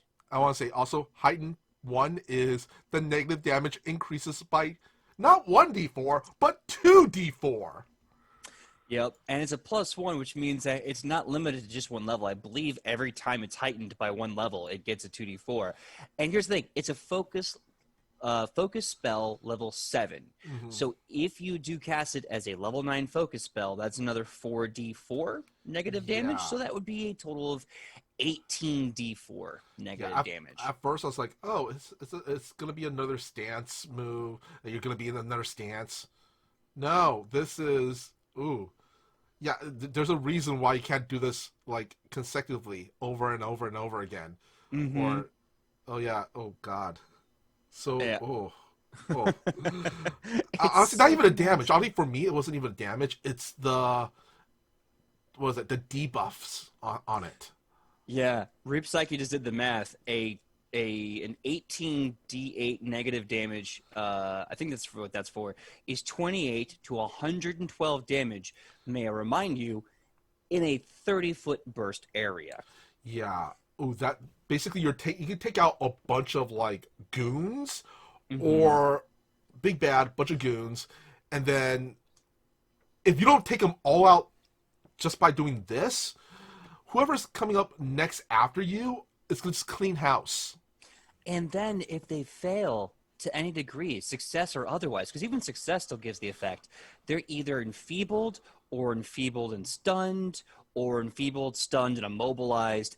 It's there's so much Yeah, crowd control. It is insane. the debuffs is what makes this. Hmm. Oh my god, I'm thinking combine this with, like I said, we talked about it before. You could combine stances later on. Combine this with the Cobra stance. Well, yeah, let's see as things progress because that would be insanely good. So the next one up is Tangled Forest Rake. So you take the Tangled Forest stance where you basically prevent people from moving, Yeah, but now what you're doing your with tree beard, kung fu tree beard. Comfort Tree Void. And now when you do Tangle Forest Rake, you strike, you deal damage, and then you forcefully move them 5 feet into a space within your reach. This is great for setting up sneak attacks for rogues, etc., etc. Mm-hmm. It does still go with the forced movement rules, which is as follows. When an effect forces you to move, or if you start falling, the distance you move is defined by the effect that moved you, not by your speed. So you can't argue or mitigate it in any way. Like, for example, say like, oh, but like I only have a 10 foot of movement, or like, oh, I take half because of this rule. You are moving this amount, Yeah, and it's only 5 feet. So who's going to complain? yeah, not bad. Next up is Timeless Body. It's a feat level 14. You cease aging. In addition, you gain a +2 status bonus to saving throws against poisons and diseases, and you gain resistance to poison damage equal to half your level. Yeah, this is definitely a feat that a lot of people here in the LA Hollywood area will like pay a lot of money to get access to. Yeah, oh, big time. I think it's also interesting because like I said, Monk's been around since like 1980 something, whatever, Hmm. right? And a lot of the Monk abilities are kind of regurgitated. They keep popping up. Timeless Body is one Hmm. of them. You've seen this 3.5, 4th edition, 5e, Pathfinder 1 here as well. And here's another one that pops up a lot. You're going to see this one a lot. Tongue of the Sun and Moon. This is another level 14 feat, so you may have to choose between Timeless Body or the Tongue. And at the end of the day, you speak and understand all spoken languages. Now, that may not be your bag, but considering narratively, if you're playing in a world where language is important, kind of like Edge of Legends, where orcs may speak orc in common, they may speak only orc, they may speak old orc, right? Yep. Being able to speak and understand all languages is a big FU pay me skill for narration. Like, oh, you don't speak Elven. What don't I speak? Come True. on, bro. Come True. at me. All right. Next up, we're still at level 14, but we get a new opening stance. Is called the Rolling Blade Stance. Prereq is monastic weaponry. You enter a mindful stance that creates a deep connection between you and your monk weapons, allowing you to manipulate them with your ki even at a distance. All melee monk weapons you wield with the finesse trait gain the thrown 10 feet trait, unless they already have the thrown trait with a greater range. Also, let's see. Once you've made a thrown strike with such a weapon, you can use the precision of your throw to make additional strikes with it, even at a distance. Start from the space of the previous strike's target to determine the range increment and whether the new target has cover. At the end of your turn, the thrown weapon flies directly back to you in a straight line. If a solid barrier blocks the path, it falls to the ground after hitting the barrier. So essentially, let's see, it's a combination of either Thor's hammer or Zenith's chakram. Yeah, and what I think is really kind of cool about this is that, at least in other editions, the returning property on thrown weapons was always a big one, because if you threw your weapon, it came back to you, and you didn't have to Hmm. worry about ammo at that point. The fact that you get a natural returning weapon rune as a monk is pretty Yeah. pretty darn good. Yeah, and also consider this. It's not just like, oh, I'm throwing a small thing like a dart or a throwing dagger. Dude, you could throw a bow staff or like the temple sword or something like that. Yeah, that's another thing. The fact that you can throw anything without penalty is really cool. Hmm. Wild Wind Gust, 2 action, feat at level 14 as well. You have to be a Wild Winds initiate, with awesome Hmm.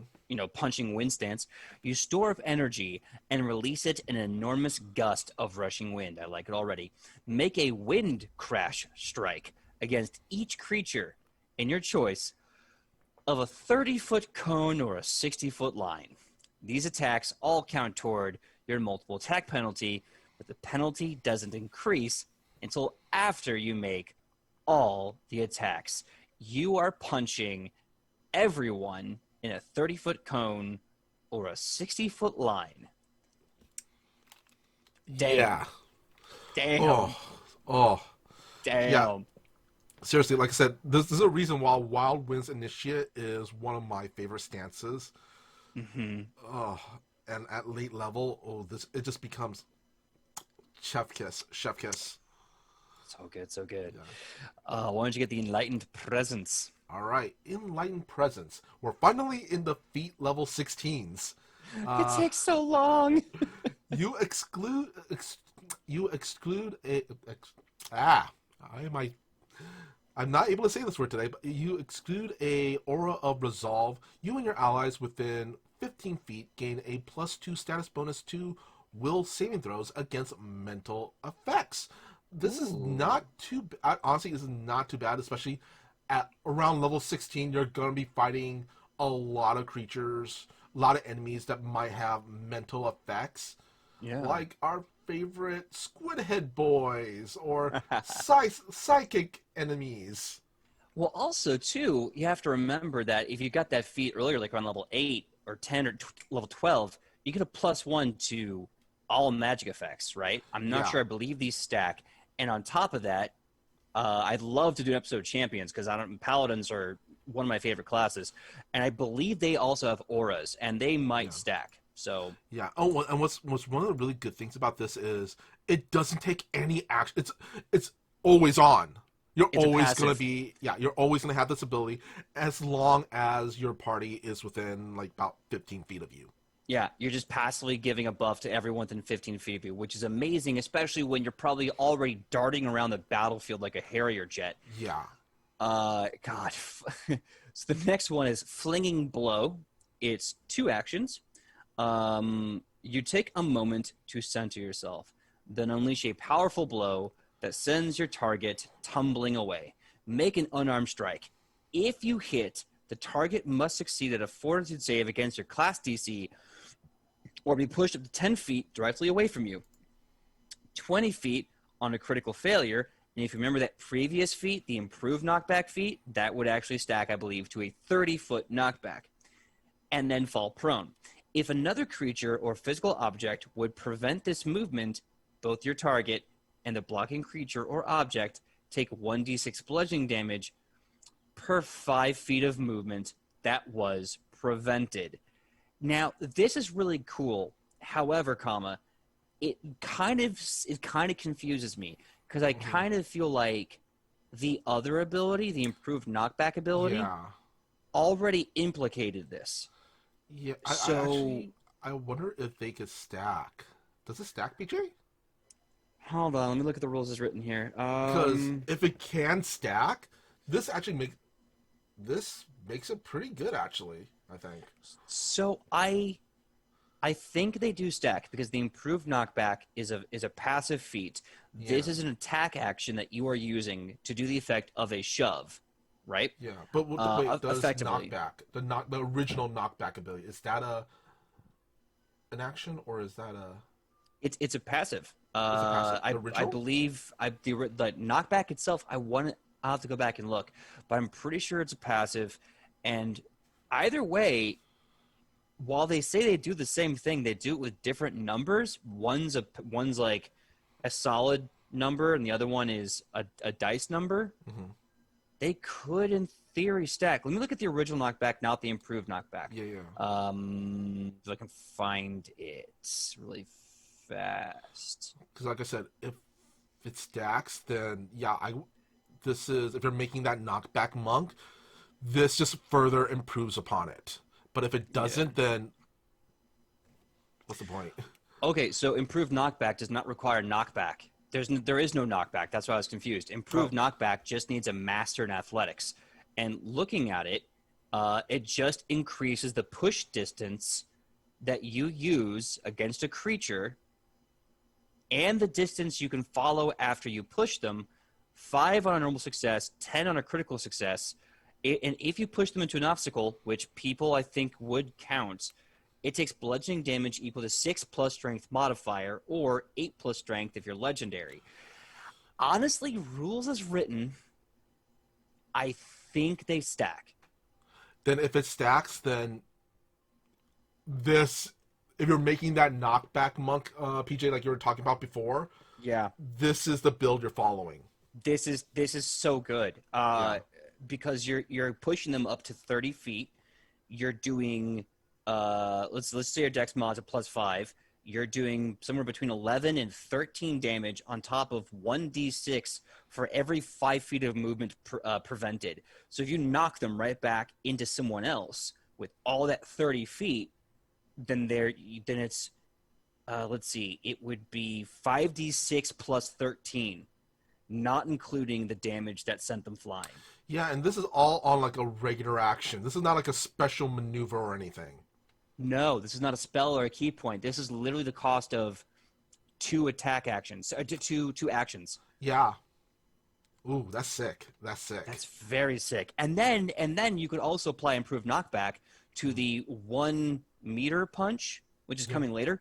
We'll get there. Yeah, anyway, we're making our way downtown. Yeah. All right. Yeah, this is gonna be another long episode.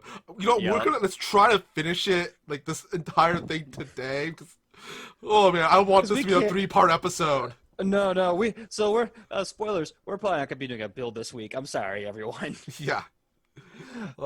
Anyway, yeah.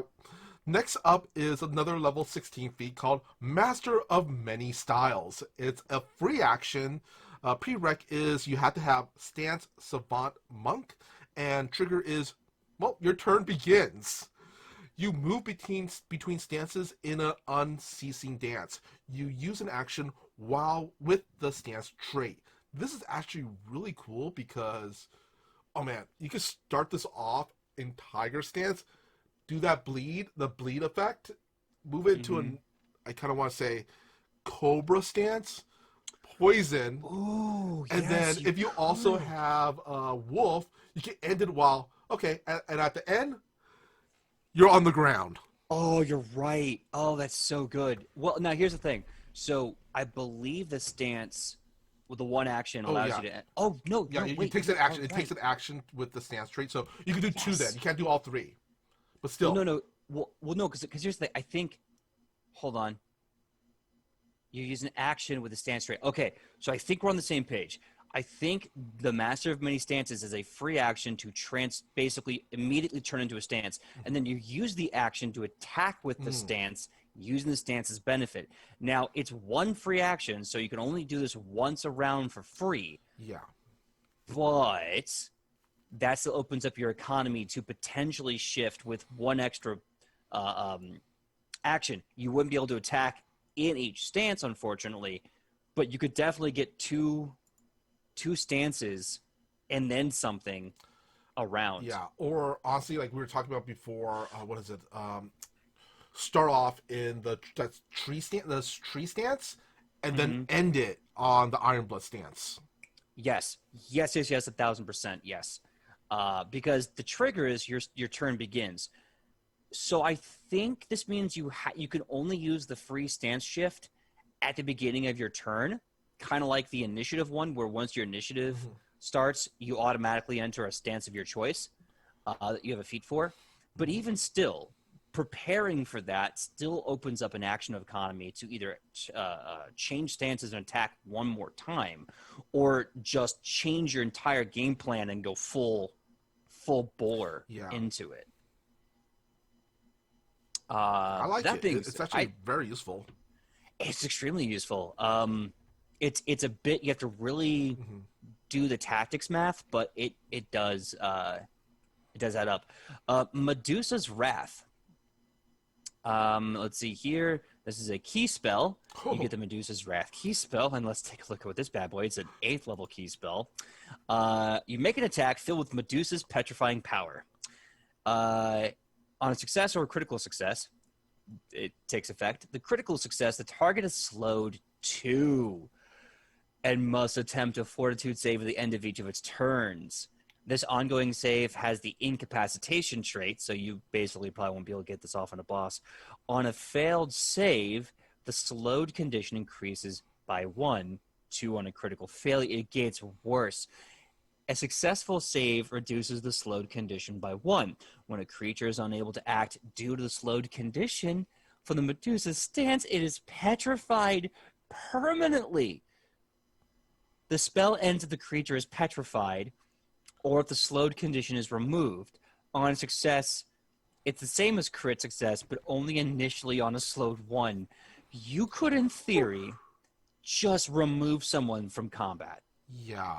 Obviously, probably not a boss because they would be 1 CR above you or however many CRs, but anything your level or below, you just turn to I stone. I even want to say it would be useful against a boss. You're not aiming for that critical success. You're aiming for that slowed one. So forcing them to have only 2 actions, that's Mm-hmm. nothing to sneeze at. You're not wrong. And here's the thing, the more they save, or the more they try to save, the more potential it could get to fail. Because Yeah, it says success is the same as a crit success. It only just starts at a 1. So yeah. everything else applies. Oh god, this is a boss killer. Mm-hmm, This mm-hmm. is still a boss killer. If the but then you'd have to make a crit Yeah. success for this to work. I But if you crit, yeah. I want to say a lot of people just usually they focus on how much damage overall mm-hmm, they can deal with a move to kind of like say, oh, that's a good ability, but they often overlook actions like this where, yeah, you're not dealing damage, but you're taking your enemy out of the fight. Still, yeah, yeah. this I is mean, it's because basically let me explain really quick. yeah, It's yeah, like go ahead. Yu-Gi-Oh. You're not taking their life points down to 0. You're summoning Exodia. Mm-hmm, mm-hmm. Very much so. It's a slow burn. And hell, like we said, even if all you do, because of the incapacitation effect to a boss, is get the slowed 1 effect off, Mm-hmm.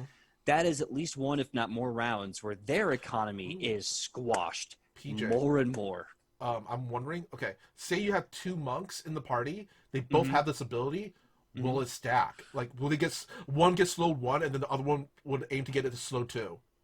No. No, Yes. Oh, okay. I don't believe so because I don't believe this condition stacks. I believe it only gets replaced by a better condition. Okay. So, like, if Uh, someone does slowed 1 and then someone gets a slowed 2 off, I don't believe it becomes slowed 3. I need to check the no, not rules. slow I'm 3. kind I of mean, like blanking. 2 slow 1s equal to slow 2. That's what I meant. Yeah. Oh, yeah, totally. I don't believe so, but I Okay. do. I do think it would refresh the slow 1. Okay. Um, Um, we have yeah. Reef Psyche in chat posted. Imagine a team of monks that are just engineered to lock someone down by removing their actions. Bowpin, slow, etc. Just all these ways to make sure that they can't do anything but deal with what you put on them. Honestly, it's it's a group of monks who are trained in non-lethal tactics. Yeah. Oh, a I'm group of gonna. bouncers. It's a group of bouncers. Sorry, you're gonna have to leave the. You have to leave the fight. We've been Yeah. getting some complaints. Yeah, you're being too rowdy here in a dungeon. Yeah, we're gonna have to. You have to get outside, dude. Yeah, we'll help you call an Uber or something. Call Take a it outside, carriage. bro. Yeah. I'm gonna look up the conditions because now that I think about it, I do know that some conditions like poison and fire conditions or something like that, they do stack. Hmm. So like if someone hits you for like a disease or a poison 1 or something, and someone hits you with another poison 1, I want to say they become poison 2, but you can also still save and cut that off. I Hmm. don't know if slowed works that way, only because slow has uh, such a powerful but yet finite Yeah, application. now I'm just imagining like I said, team of monks. They're all aiming for that slowed one.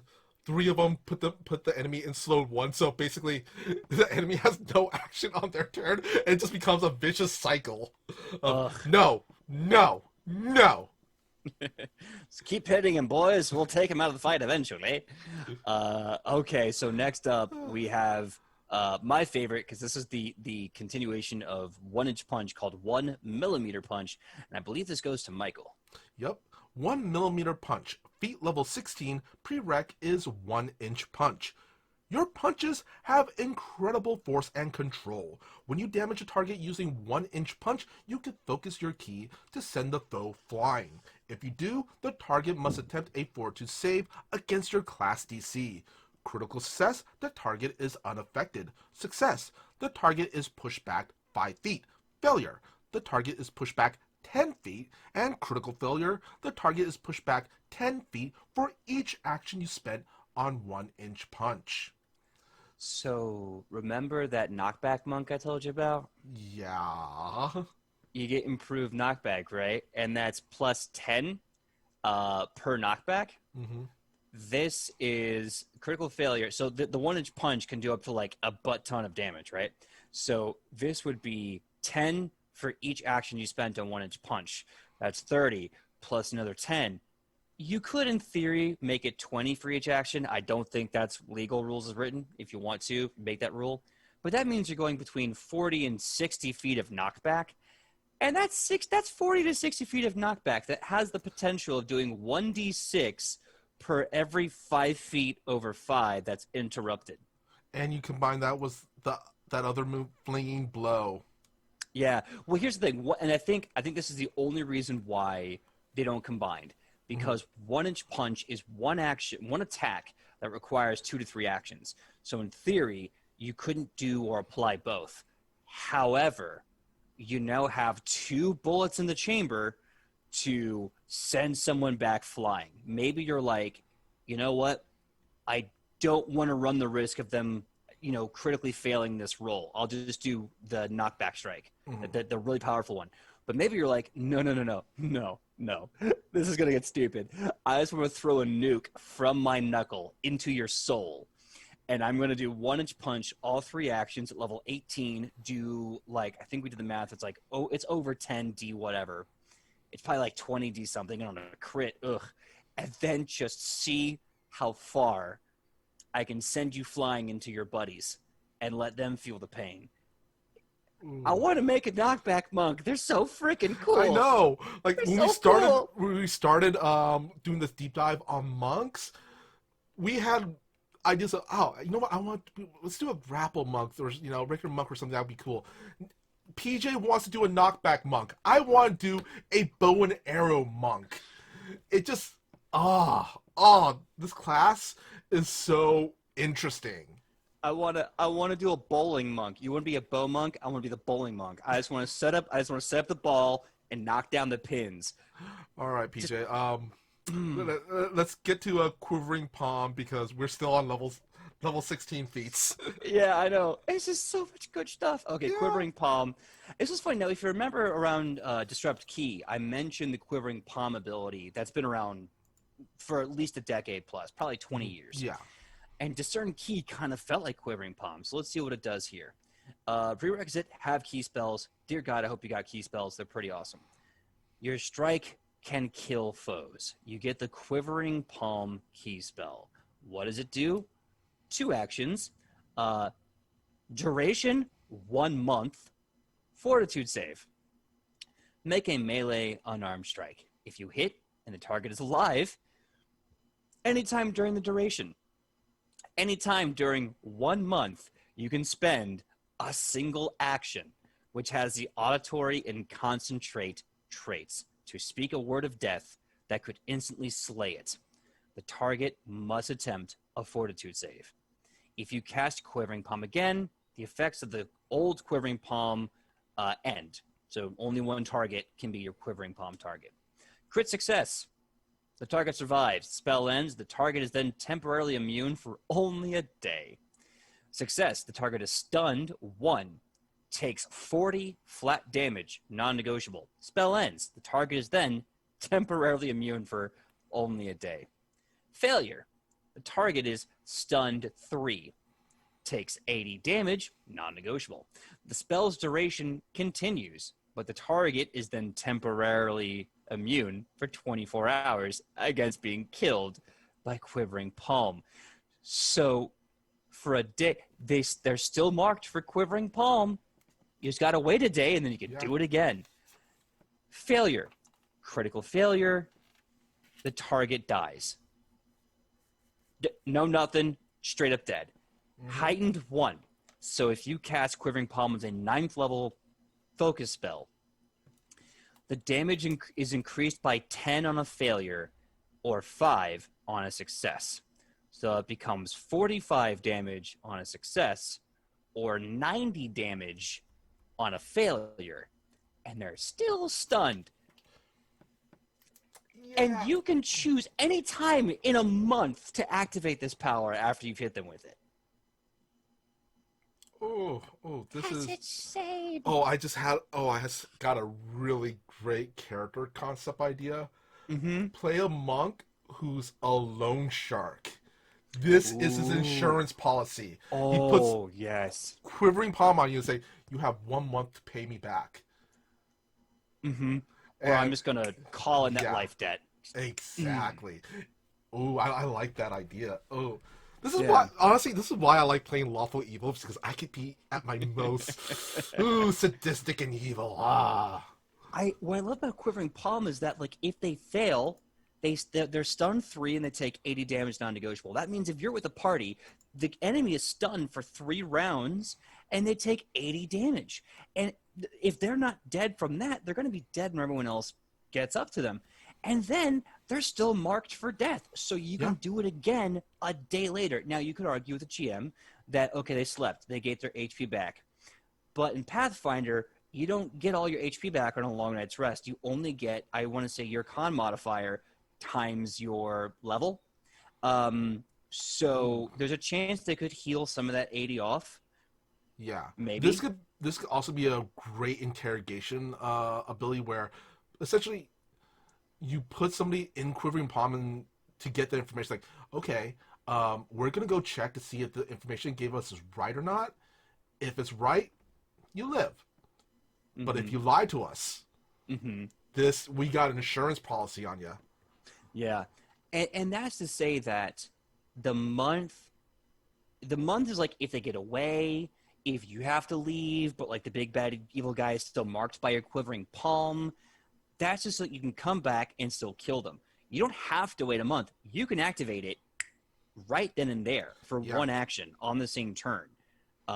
You just basically have 1 month of story time to cash in on that death mark. Yeah, I really think now that if you haven't seen it yet, we have the videos on our alignment discussion up on our YouTube page right now. But where Ian and I talk about alignments, and I'm thinking, as a person, I might be lawful evil.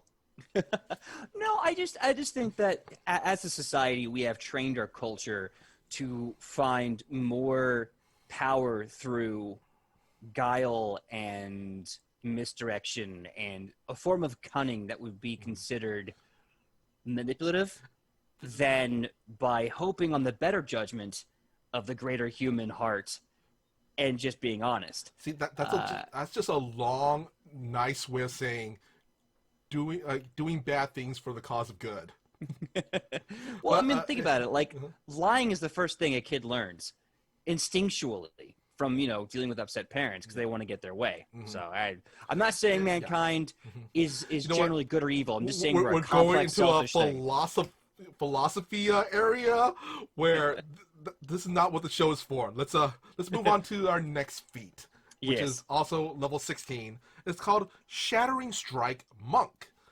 It's a 2-action ability. The force of your considered blow shatters objects and defenses alike. Make an unarmed strike if bypasses the target's resistance. If the target has hardness, the target treats the hardness as if it was half its value. Ooh, this is not bad, especially when around level 16, you might end up dealing with spells with magic walls. This might be a way to bypass these type of spells, or like even honestly a castle wall. Just have your monk go up to a castle wall like, that's a nice wall you have here. It'll be a shame if if someone punched it. Yeah. Well, what I like about it is that it's great against high level enemies because it negates all resistance. That's great because that's always a problem monks and fighters go through, is that they have to bypass resistances. This hand wave does it. Number 2, it's a great tank buster, right? If you're fighting heavy armor, giant shield, or even a construct, right, that has an innate hardness as part of its damage mitigation, this can really throw a monkey wrench into that. This would kill morale. Yeah, you're basically you're a siege weapon. You're built to knock holes in walls. It's like, don't worry, don't bring the battering ram. I'm already here. Just give me a second. You're basically, I'm focusing my key, Iron Fist. Nice. I need to see something really fast because I forgot what this effect does. Okay. Reach Psyche posted, it doesn't take much cleverness to be kind. Evil can be much more interesting puzzle. Yes. I think that's kind of a good encapsulation of what I was blathering around. Because I was just thinking the other day, someone mentioned like, oh, Elsa is a terrible geopolitical threat. She's a queen because she can make instant fortifications and ice walls. And then our immediate thought was, okay, how do we destroy Elsa? Not because we couldn't tolerate the idea of Elsa being this feared and powerful queen, but because the challenge was presented as a thought theory, as a thought exercise. And so we immediately started going, oh, okay, how would one try to neutralize a potential threat like that? Poison. And I think, poison, yes, but how do you get the poison to her? And it was things like that. So this next one, Diamond Fists, at level 18 feet, we're almost there. It grants your weapon, your unarmed strikes, the forceful trait.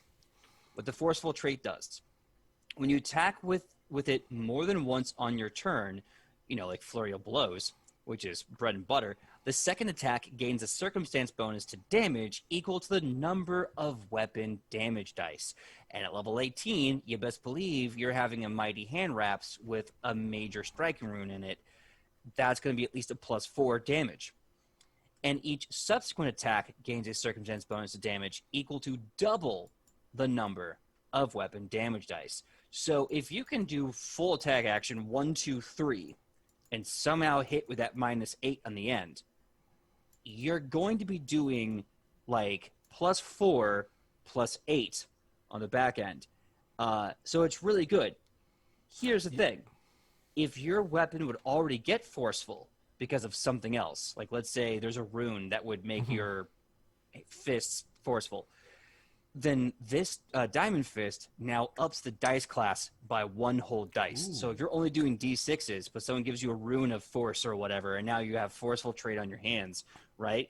Now it's a D8 plus everything else. Yeah. You're essentially, you have the power of the Iron Fist. Yeah, and it's a passive thing. So you just wreck and face. Dear God. All right. Let's see. Next up, we have. Let's see where we are. Where are we? I believe we're at Empty Body. All right. Level 18 feet. Prereq for Empty Body is key spells. You transmute your body into an ethereal form. You gain the Empty Body key spell and increase the number of focus points in your focus pool by 1. And this is, as we were talking about before, this is one of those monk abilities that's been around like forever. Absolutely. Yeah. Empty Body is 2 actions to cast, somatic and verbal. Duration is 1 minute. And you turn ethereal with effects of Ethereal Jaunt. But you don't need a con trait.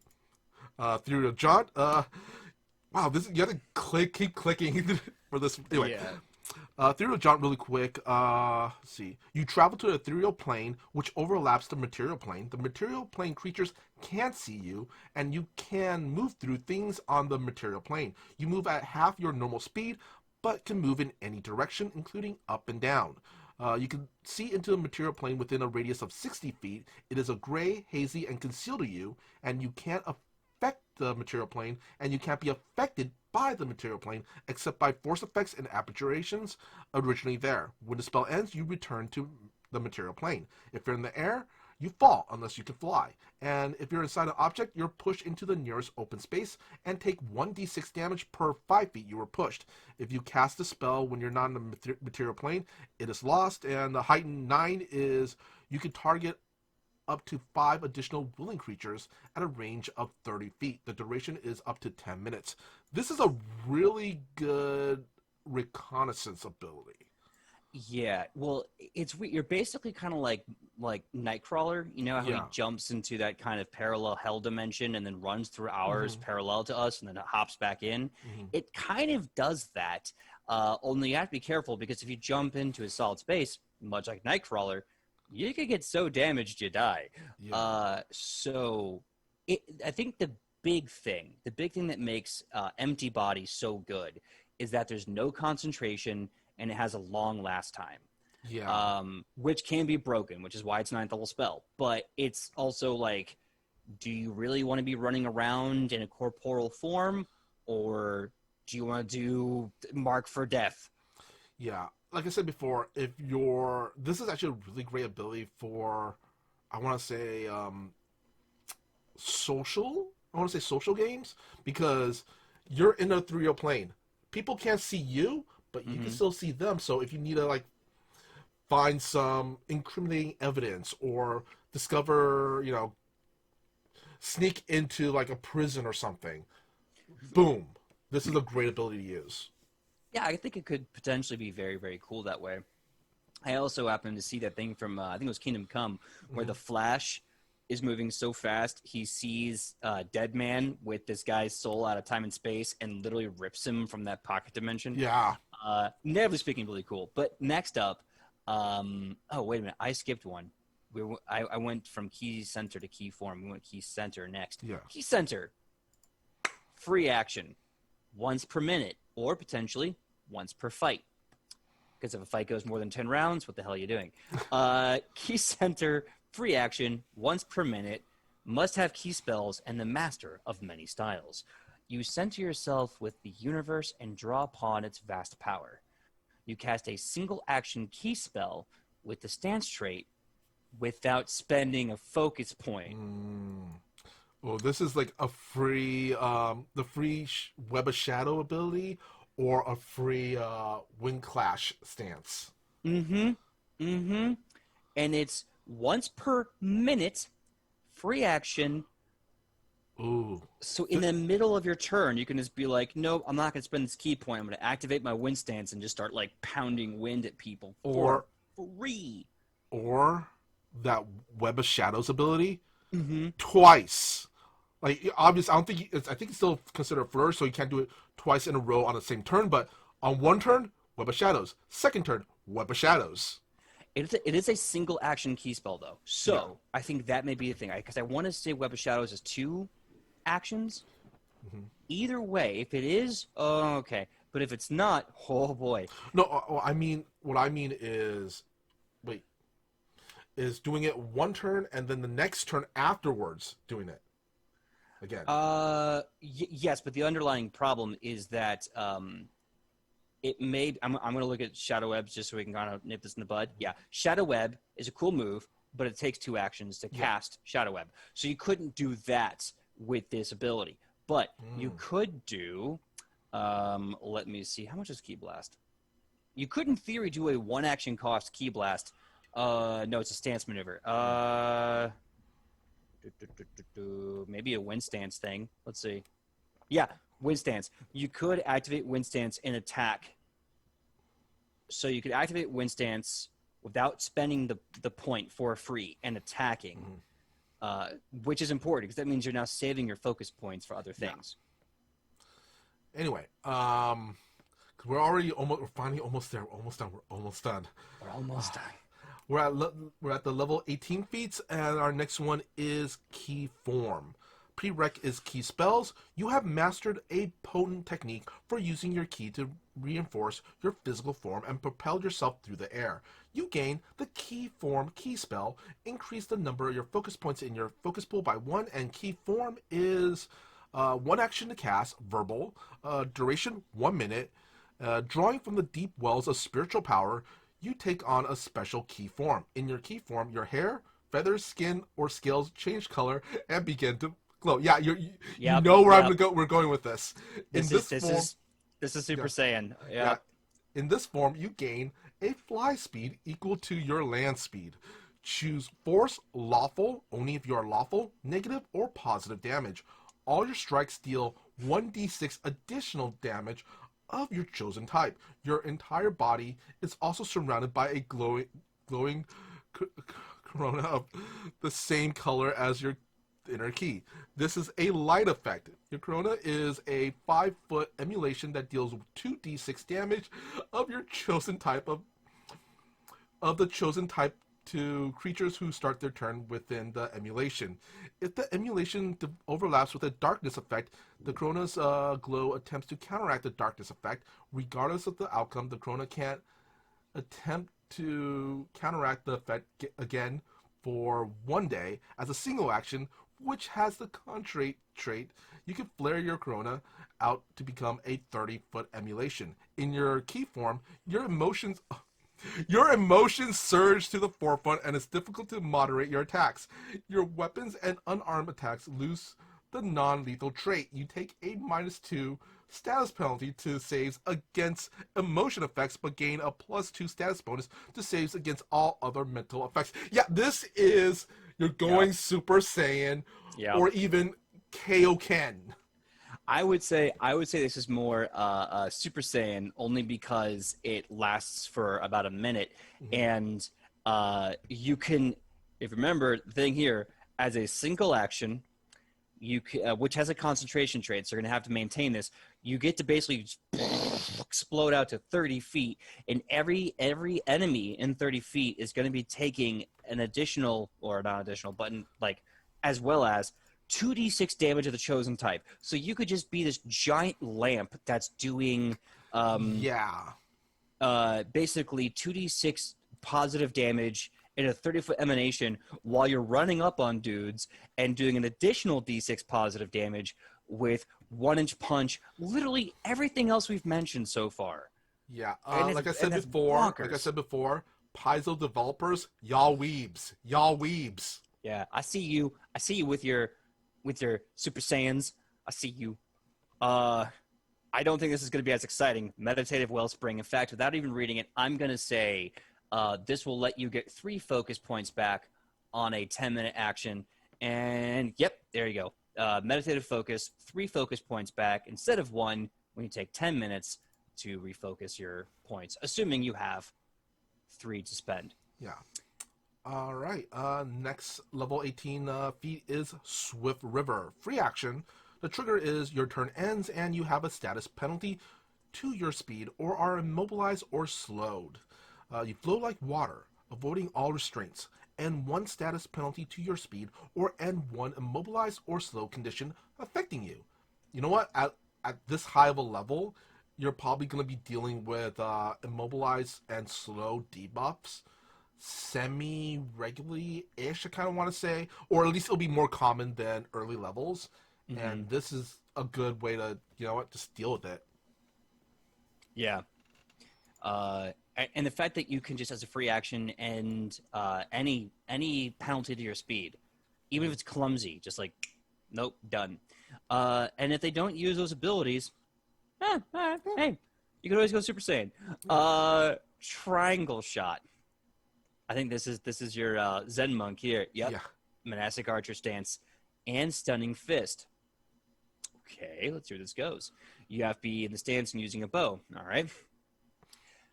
You're going to love this. This is very much Oliver Queen. You string 3 arrows to your bow and fire them all at once. This is a 2-action attack, by the way. Make 3 ranged strikes at a single target with the required weapon, each using your current multiple attack penalty, and you take an additional -2. This counts as 2 attacks when calculating multiple attack penalty, and you combine the attack's damage for the purpose of overcoming resistances and weaknesses. Your stunning fist benefit applies even though it isn't a flurry. If all 3 strikes hit, they take 3d6 persistent bleed. For the cost... Yeah. What? Yes, please. For the cost of 2 actions, you're attacking 3 times. And the multiple attack penalty doesn't even kick in until afterwards. If you do this at the top of your round, you're going to only suffer a -2 penalty at level 18, where you're probably a legendary archer, so it doesn't matter. Yeah, it's nothing. So all of them are only suffering a -2 penalty, 3 shots to a target. Crits will still be involved. It counts as a flurry. Stunning Fist is the benefit of every shot, and they can bleed for 3d6. Holy crap. Yeah. That is a capstone feat. What is it doing at 18? Honestly, at level 18, you're probably playing either a really long-term campaign, or you're in a really high-level one-shot. Yeah, I love Reef Psyche in the chat was like, oh, because like, oh, this is Tien from like Dragon Ball Z, and they said, oh, it's a bow, never mind, and then intense face. Yeah. Because you got to consider, if this person's using a longbow, that's a D8 of damage, right? And the most strikes, unless you go into a stance, are going to do only a D6. So this is so crazy. And with a longbow, you got a range of what? I want to say almost 100+ feet. Oh, it's a lot of feet. I can't remember the first range increment. Either way, you're going to be comfortable in the black lines. You're like, oh yeah, just triangle shot. And the crazy thing is, if you put on it's a +3 weapon with major striking runes, right? Yeah. First of all, that +3 weapon, that's basically spitting on the -2 penalty you're going to suffer. And that means each arrow that hits is going to be doing, without any other perks or benefits, 4d8 a pop. That's 12d8, again, before any perks or benefits. It's dumb. It's so good. It's so dumb. And you could do this, oh my god, you could do this every turn if you want. You don't have to spend no key points or anything. Like, okay, new turn, triangle shot. All right. Oh, new turn, triangle shot. And let's say you're a Super Saiyan archer. Each one is doing an extra 1d6 of your type of damage, and you can have a concentration to have a field of 2d6 positive damage while you're shooting from 30 feet away, and it all just sucks. One of the great things about archers is actually the fact that they're kind of in a safe zone and they're mobile. So if you have the mobility feats as well, you can just keep going through. Oh man, you can, all over the battlefield while in a safe range, just like triangle shot, move, triangle shot, move away, triangle shot, move away. Yep. Oh my god. Or move all the way away, back, move away, back, move away. With the hit and run, you probably wouldn't have an action left to keep concentrating on Super Saiyan, but my god. Okay, so do you want to read Deadly Strikes? It's the first level 20 capstone ability. Yep, Deadly Strikes. Level 20, you have honed your body to attack with lethal focus. Your unarmed attacks gain the deadly D10 trait, or you increase your deadly trait to D10 if the unarmed attack is already deadly with a smaller die size. So yeah, flat out, you're already going to be hitting at a D10 deadly. That's... You want to do the math on that, PJ?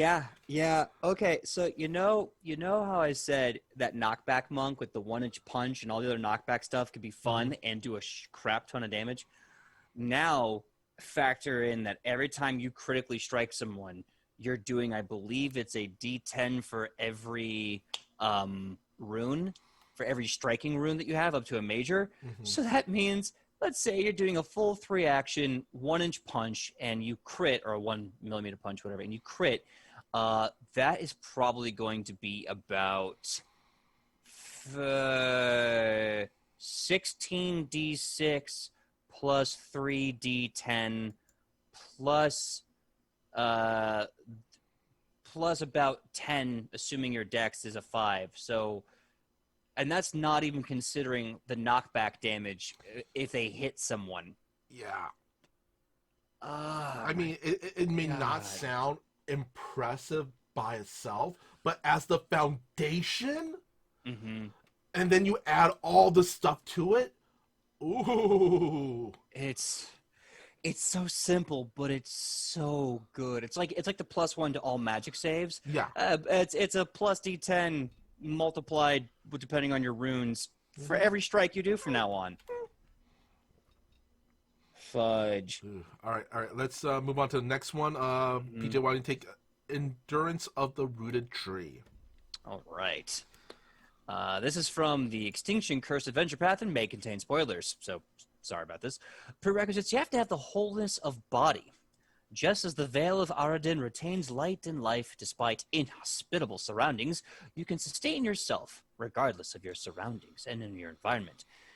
You do not need to eat, drink, or breathe. In addition, you can cast Wholeness of Body spell almost effortlessly. It's a free action that triggers at the start of your turn.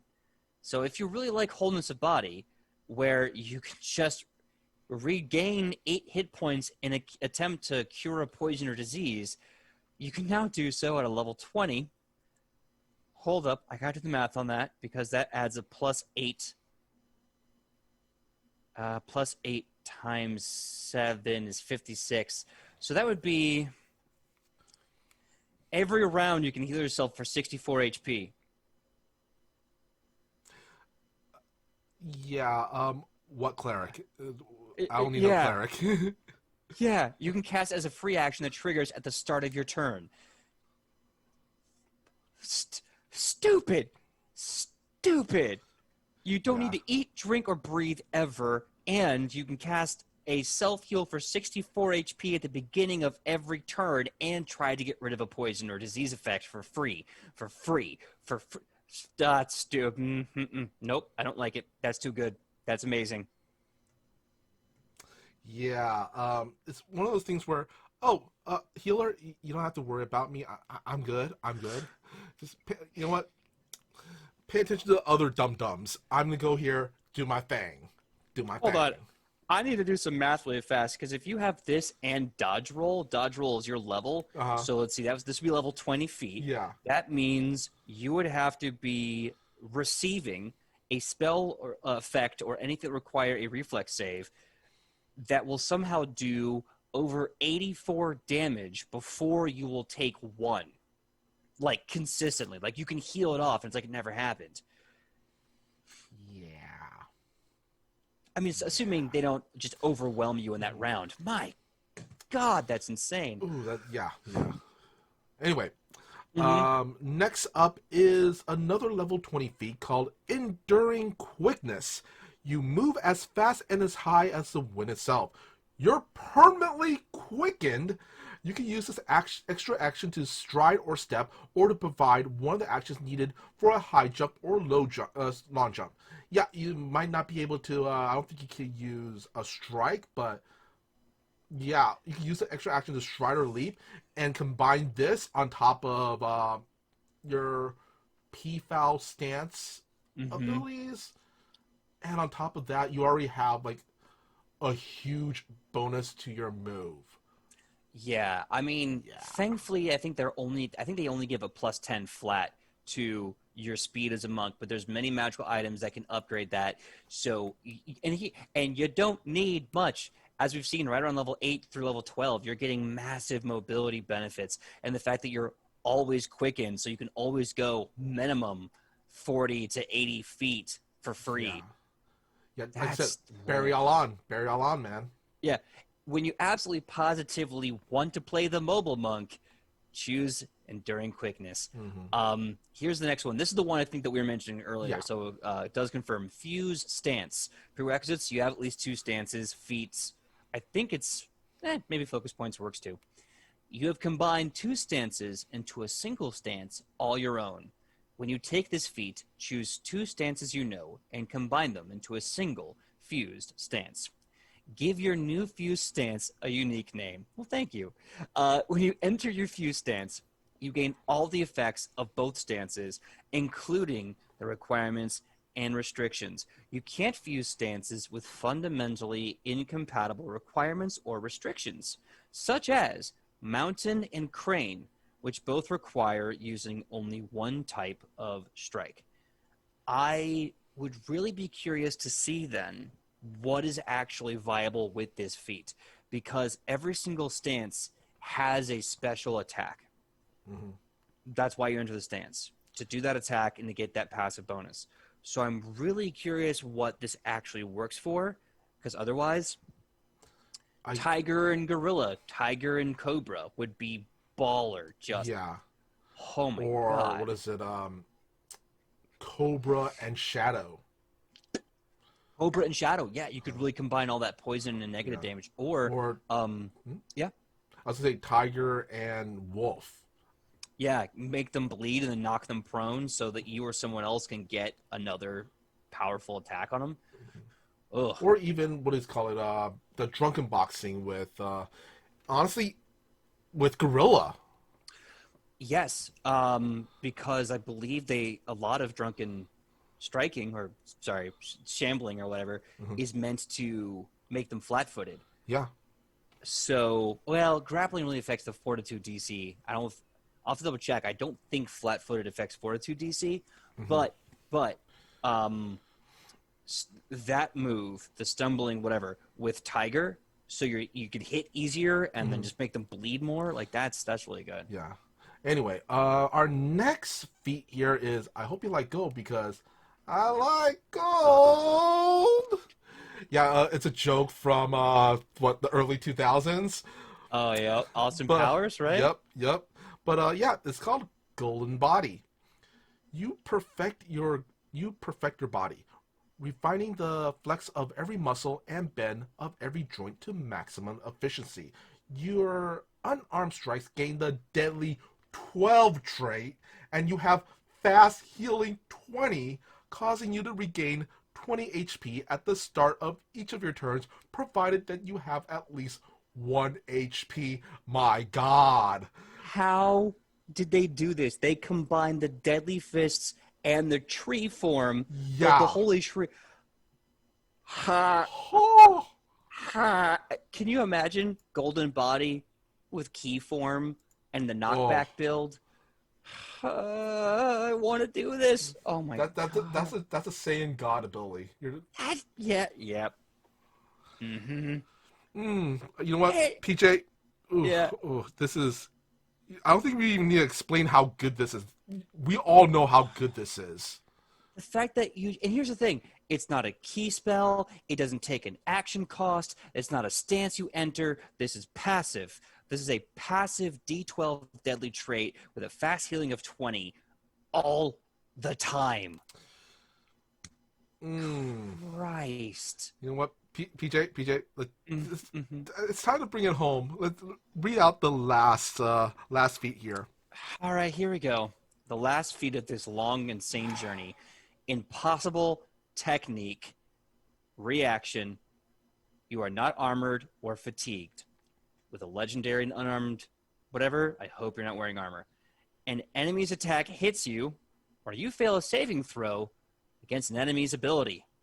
You execute a maneuver that defies possibility. If the triggering effect was an enemy's attack hitting you, the enemy re-rolls that attack and uses the lower result. If the triggering effect was you failing a saving throw, you re-roll the saving throw. This is a reaction. No key, no limitations. Forever, you either impose disadvantage or activate advantage on saves. Yeah. Oh. Forever. Oh. The fact that it's Oh a my reaction, you just keep god. doing it. I Oh. I always thought Barbarian was busted because their damage potential was insane, but they were only busted because their damage potential was insane. Hear me now and feel the fear of a terrified god. Level 20 monks are the most overpowered thing in all of Pathfinder Second Edition. No cap, no ats. It's done. Level 20 monk. Go home. Game I is over. I kind of want to say, see, What? with the barbarian, yeah, you're dealing such high damage, but as a monk, well, as a barbarian, doing such high damage. Thing Mm-hmm. is, those damage at the end of the day have to hit. Yep. As a monk, move, dodge, dodge. You can't even hit them. You can't And, even hit them at all. and They're let like, us. Uh huh. yeah, I don't care if you're going to be dealing bonkers amount, triple numbers of damage. Mm-hmm. It doesn't mean anything if you can't even hit them. And let us not forget, right? So we have key form, Super Saiyan. Mm-hmm. If you want to do my build with the bowling ball build, that's a crap ton of damage in one. You can take Golden Body and just jack that through the friggin' roof. And again, at level 19, if you remember last episode, the monk has a trait, a passive trait at level 19 that gives them assurance on hitting something, which means you can never roll below a 10. So Yeah. if you're a legendary unarmed striker and you're level 20 and you have a +5 dex and a level 3 weapon, that's a plus 31. Hold on. Let's see. That is 20 for the level, 5 for the stat, 3 for the bonus, and 8 for the proficiency. That's a plus 36. That's a plus 36.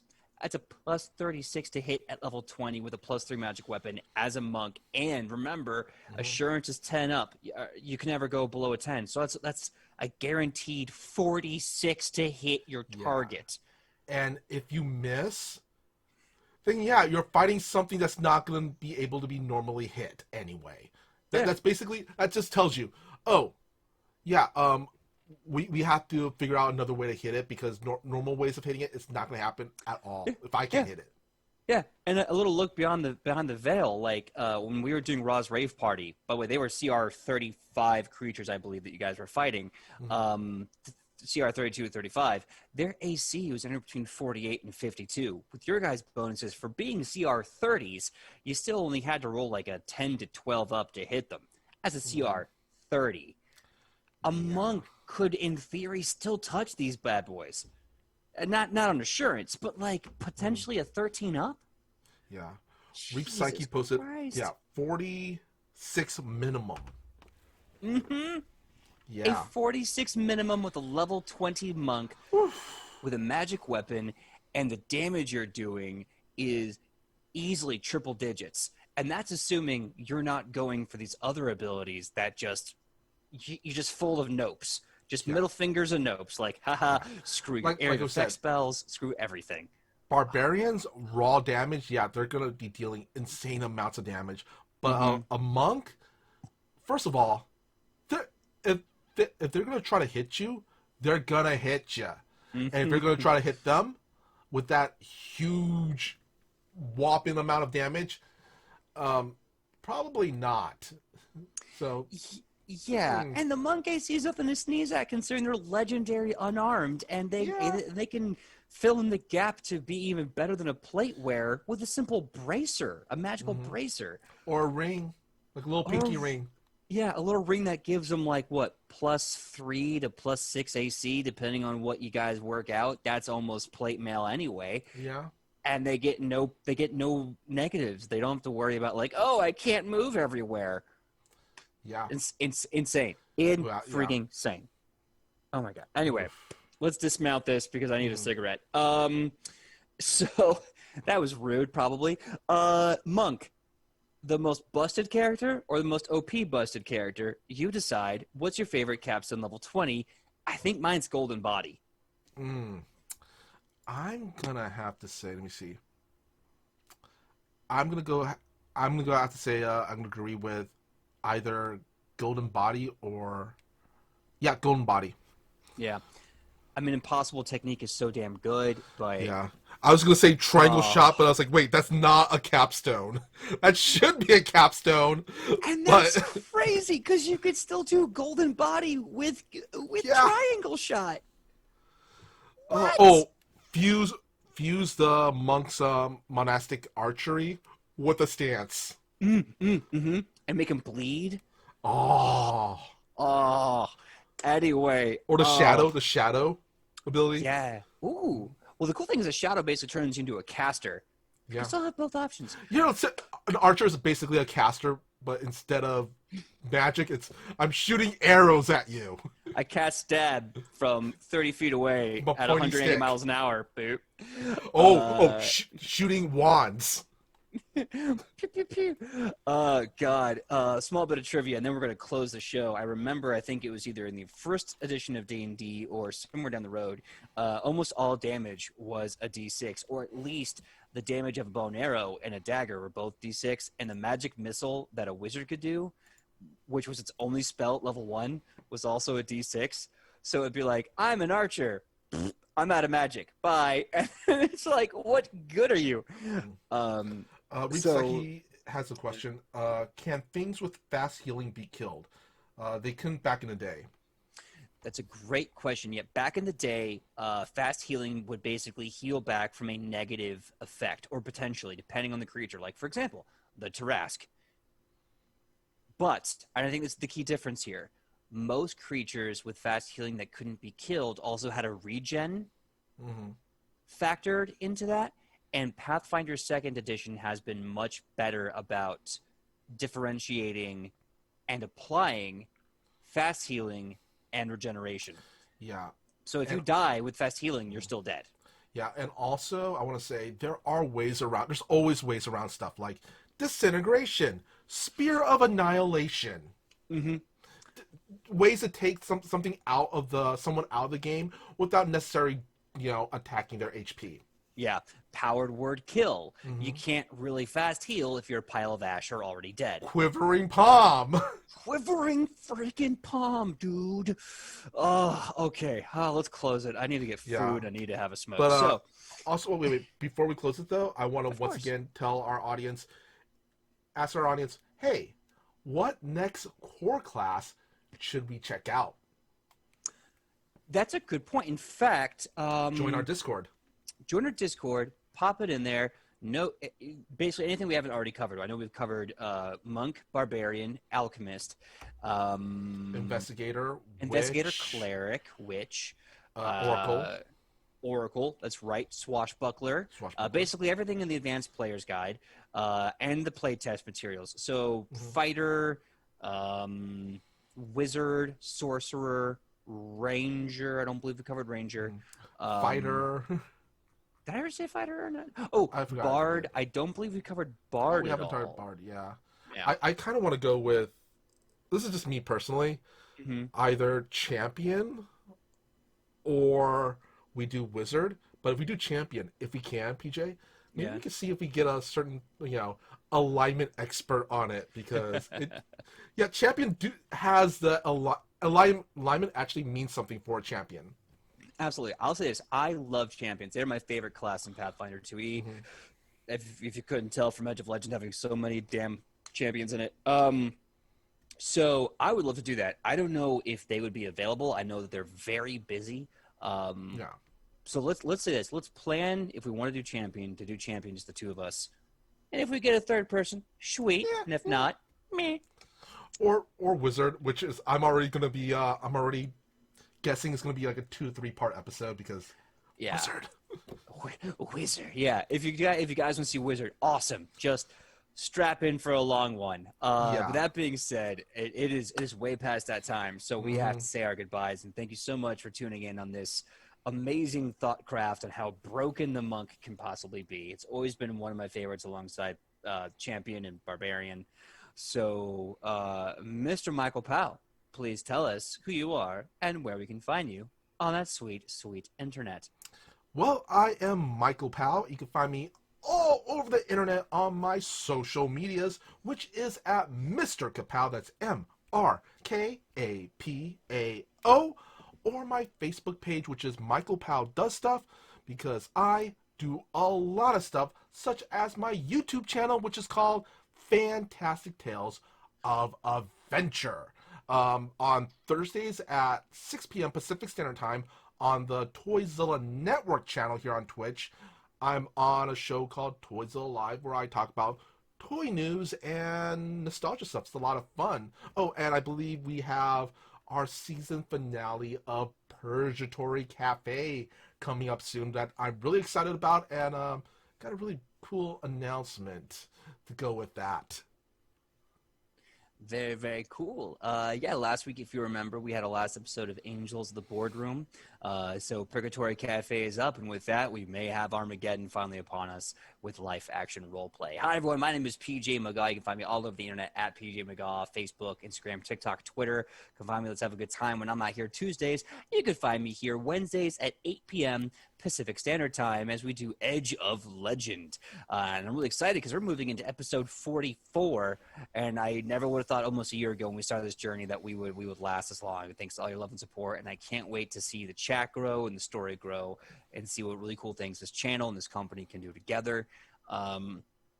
Let's see here. This Saturday at 1 p.m. until 3 p.m., Gilding Light is having, of course, the Poison Tulip Show, a bunch of tabloid bards doing chaos and misery, and I believe that'll make us episode 6. We only have like 2 or 3 episodes left before our short run is done, so come in and check us out at Gilding Light. That's twitch.tv/Gilding Light this Saturday, 1 to 3 p.m.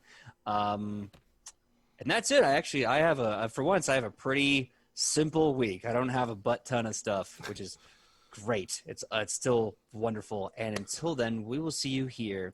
Same Nat time, same Nat channel at the table. More announcements later. But we're going to go and invade Waffles Maple Syrup. As always. Bye. Bye, Bye everybody. everyone.